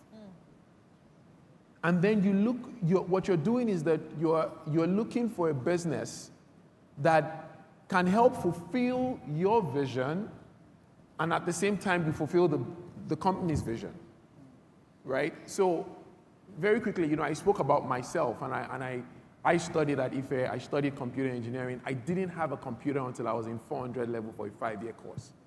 And it was a hand-me-down Sony Vaio for my sister.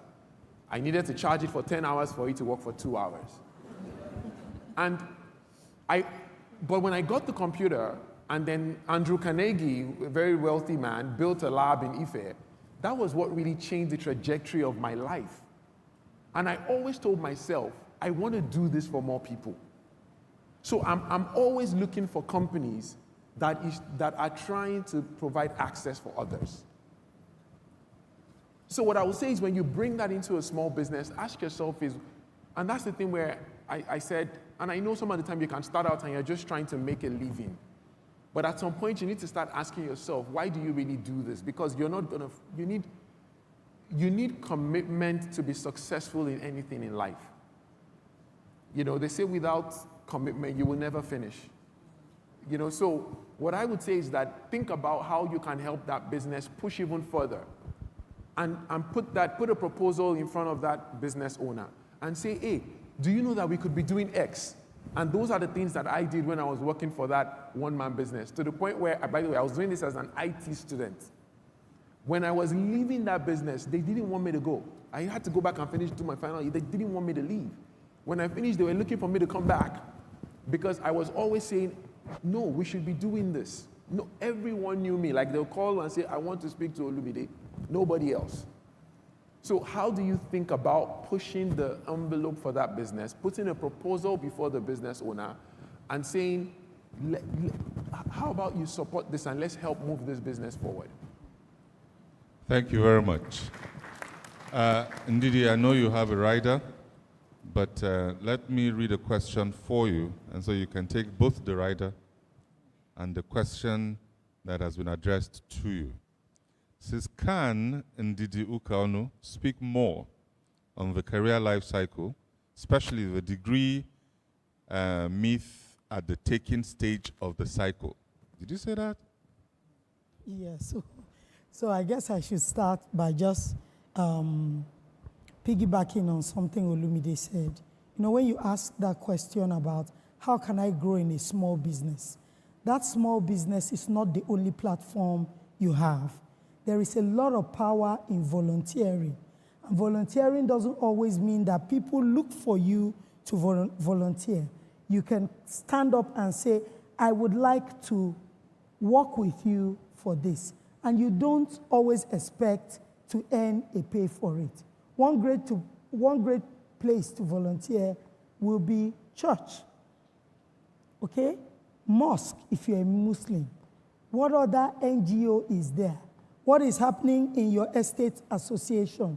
What's happening in your children's school, your cousin's school? One of my professors at Harvard said something. He always wanted to join the board of a large corporate. But he didn't realize that everyone he wanted to sit at the table with was already sitting in the PTA executives with him. So the influence he was chasing, he already had.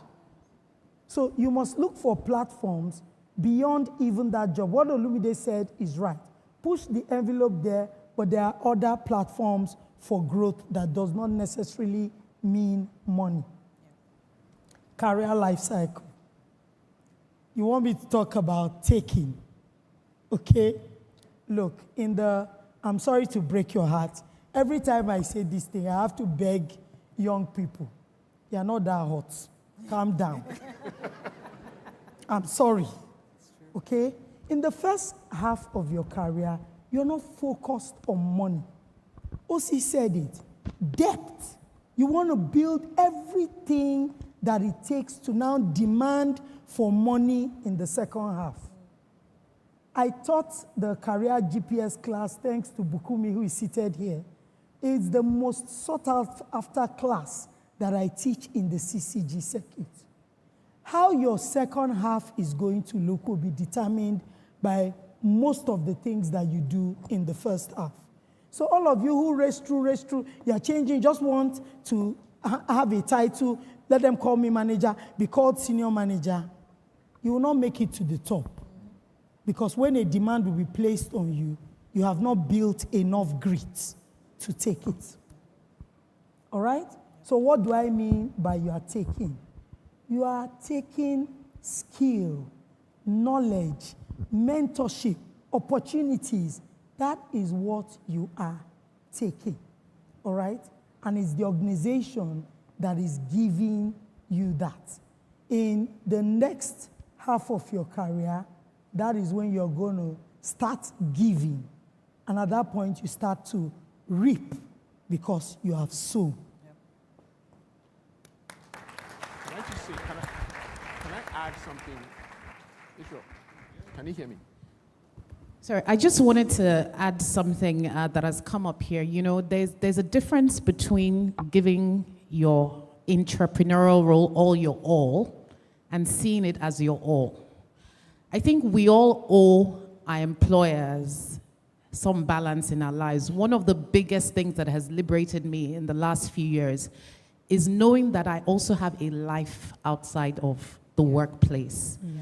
And there's nothing more important than meaningful rest and recreation that then energizes you and gives you space for creative thinking. After all, no employer wants somebody who essentially is a leech, a parasite, in the sense that you don't go on leave, you don't take time off. In fact, in some organizations, in banking, for instance, you not taking a leave will be seen as a red flag, right? So I think it's important that we see it as two sides of different coins, where you're giving your all, but that career is also not your all. You have something else that gives you perspective, that gives you space to innovate.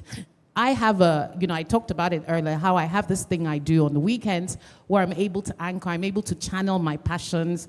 Some of the ideas I also get from doing that also then find a way to feed back into my entrepreneurial role in the workplace. And I think a lot more young people need to really explore meaningful passions outside of the workspace. I just thought I would add that. Very helpful. Thank you very much. Olumide, I know I see you're itching to go. You saved that thought, but we'll come back to you. Ms. Shuaton, I know I think it was Gbemi Atimamo that spoke more about mentors, but I'd really struggled to imagine that everybody on this panel, would not have had any serious interaction with mentors. So I'd like to put that question to you, to say, how have you gone about identifying the right mentors, and or coaches for you, and how have they helped you in your career? What advice do you have for folks out there? All right, thank you. Thank you very much for that question.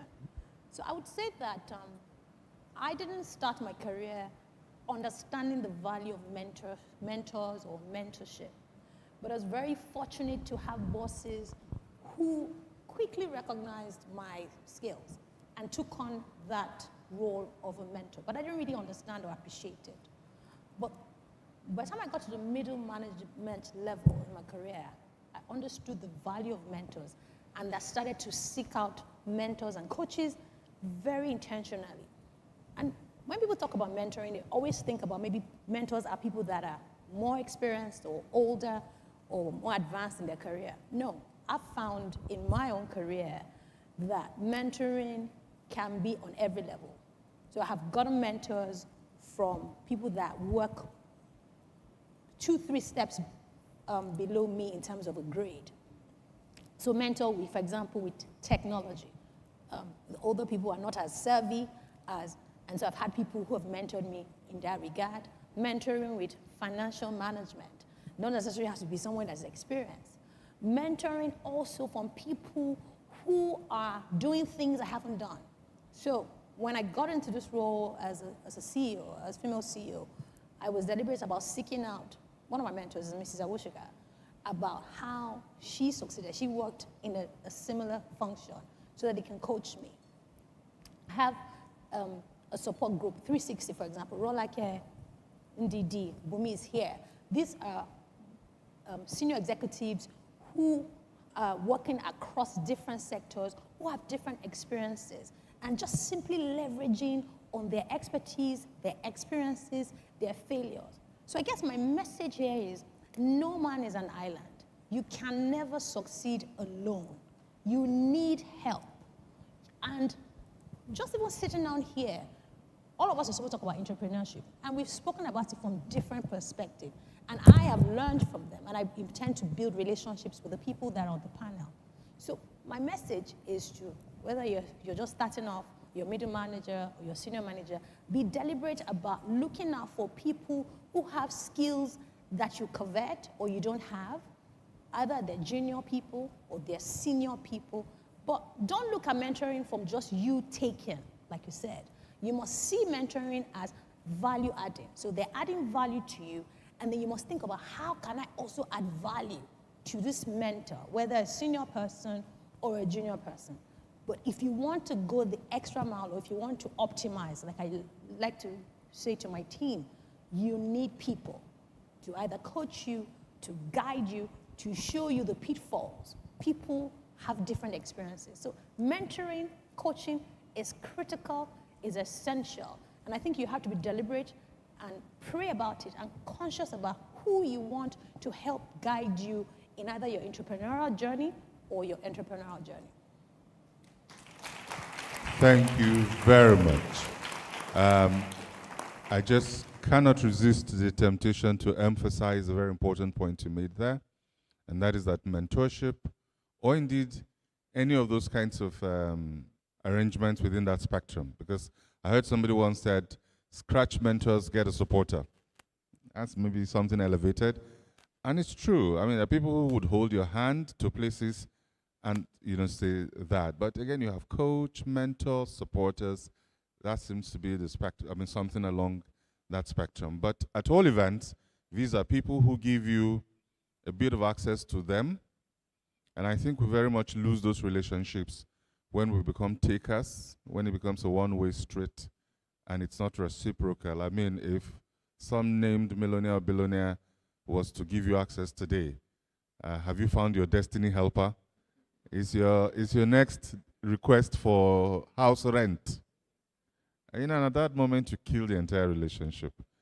But assuming it's somebody, and you can say, look, what if I put together your memoir? Now, that's something they don't have, time to be able to put together their memoir. And so you're giving as much as you're receiving, and quite frankly, you receive just because they give you access to them, more than anything else. So thank you very much. We'll be bringing this to a wrap, and I'll go around the room and ask everyone, beginning with Ndidi Ukano, and just right down the road, 1 minute. That's going to take us above our threshold, but we'll do that, to share with us your closing thoughts. Wow, for me, it's easy. Work is more about you than is about anybody else. And if you take this far enough, you see that through work, even the lives of your children, you will revolutionize that.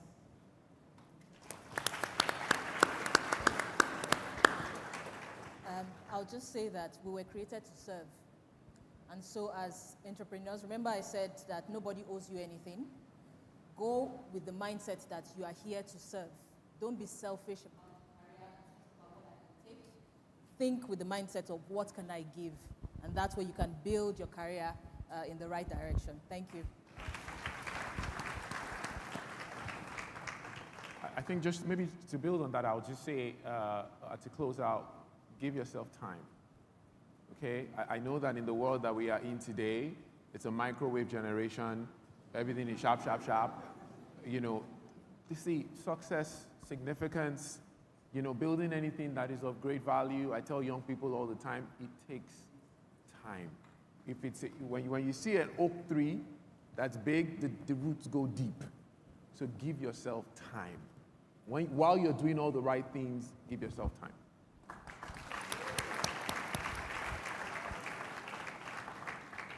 All right, so I didn't have the chance to focus on this point when I was doing my presentation, because I think you had spoken about it. For me, everything is about mindset. Mindset is the singular most important thing for any individual. So I want you to leave here going back to think about, what is my mindset? How do I see life? What do I want out of life? Why am I doing what I'm doing? And if you're able to influence your mindset to think about the impossible, then there's literally nothing that you can't do. So it's all about mindset. Once you have that mindset of an owner, whether it's your company or it's not your company, then the sky is indeed the limit for you. And for us saying that people are moving up and down, just to just add to that, it's actually okay for you to, I actually want you to actually do it. Because you will learn. You will make the mistakes. You understand very quickly that it's not sustainable. And it's when you learn the mistakes that you're able to actually grow and be a better individual from the mistakes that you've made. Thank you. Thank you.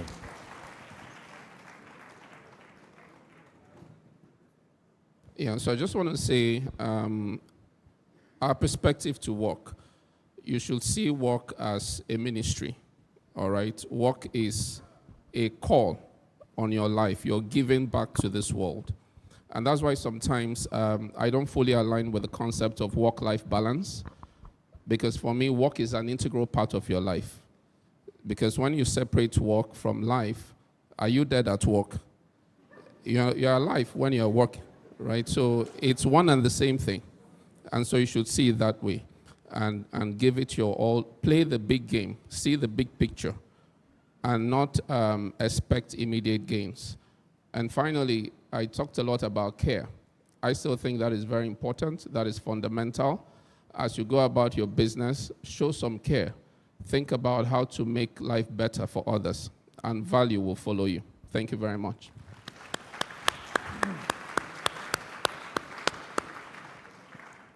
I think I want to wrap up thinking about this scripture that says, "Seest thou a man diligent in his ways? He shall sit before kings and not mere men."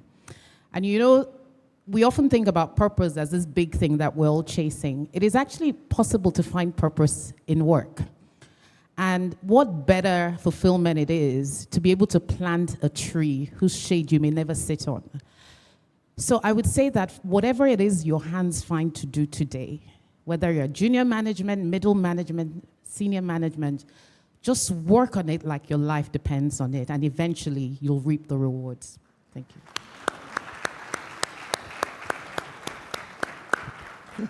I believe you will all agree that it is practically impossible for me to summarize the things we've heard. Again, let me say that you'll be doing yourself a world of good if you return to the tapes and listen to them again. Now, once again, it's hashtag the platform NG35, hashtag Wealth Builders, and platform 35, platform generally. Now, this particular one, 35.1, Wealth Builders, is powered by the Covenant Nation. Now, let us appreciate all the speakers, beginning with Ndidi Kanu, Bemi Atimomo, Olumide Balogun, Ms. Shoeton, OC, and Ms. Filani. Thank you very much, and thank you for rising to your feet, even as we wave them a very big appreciation. Let's hear your shout of appreciation to these people.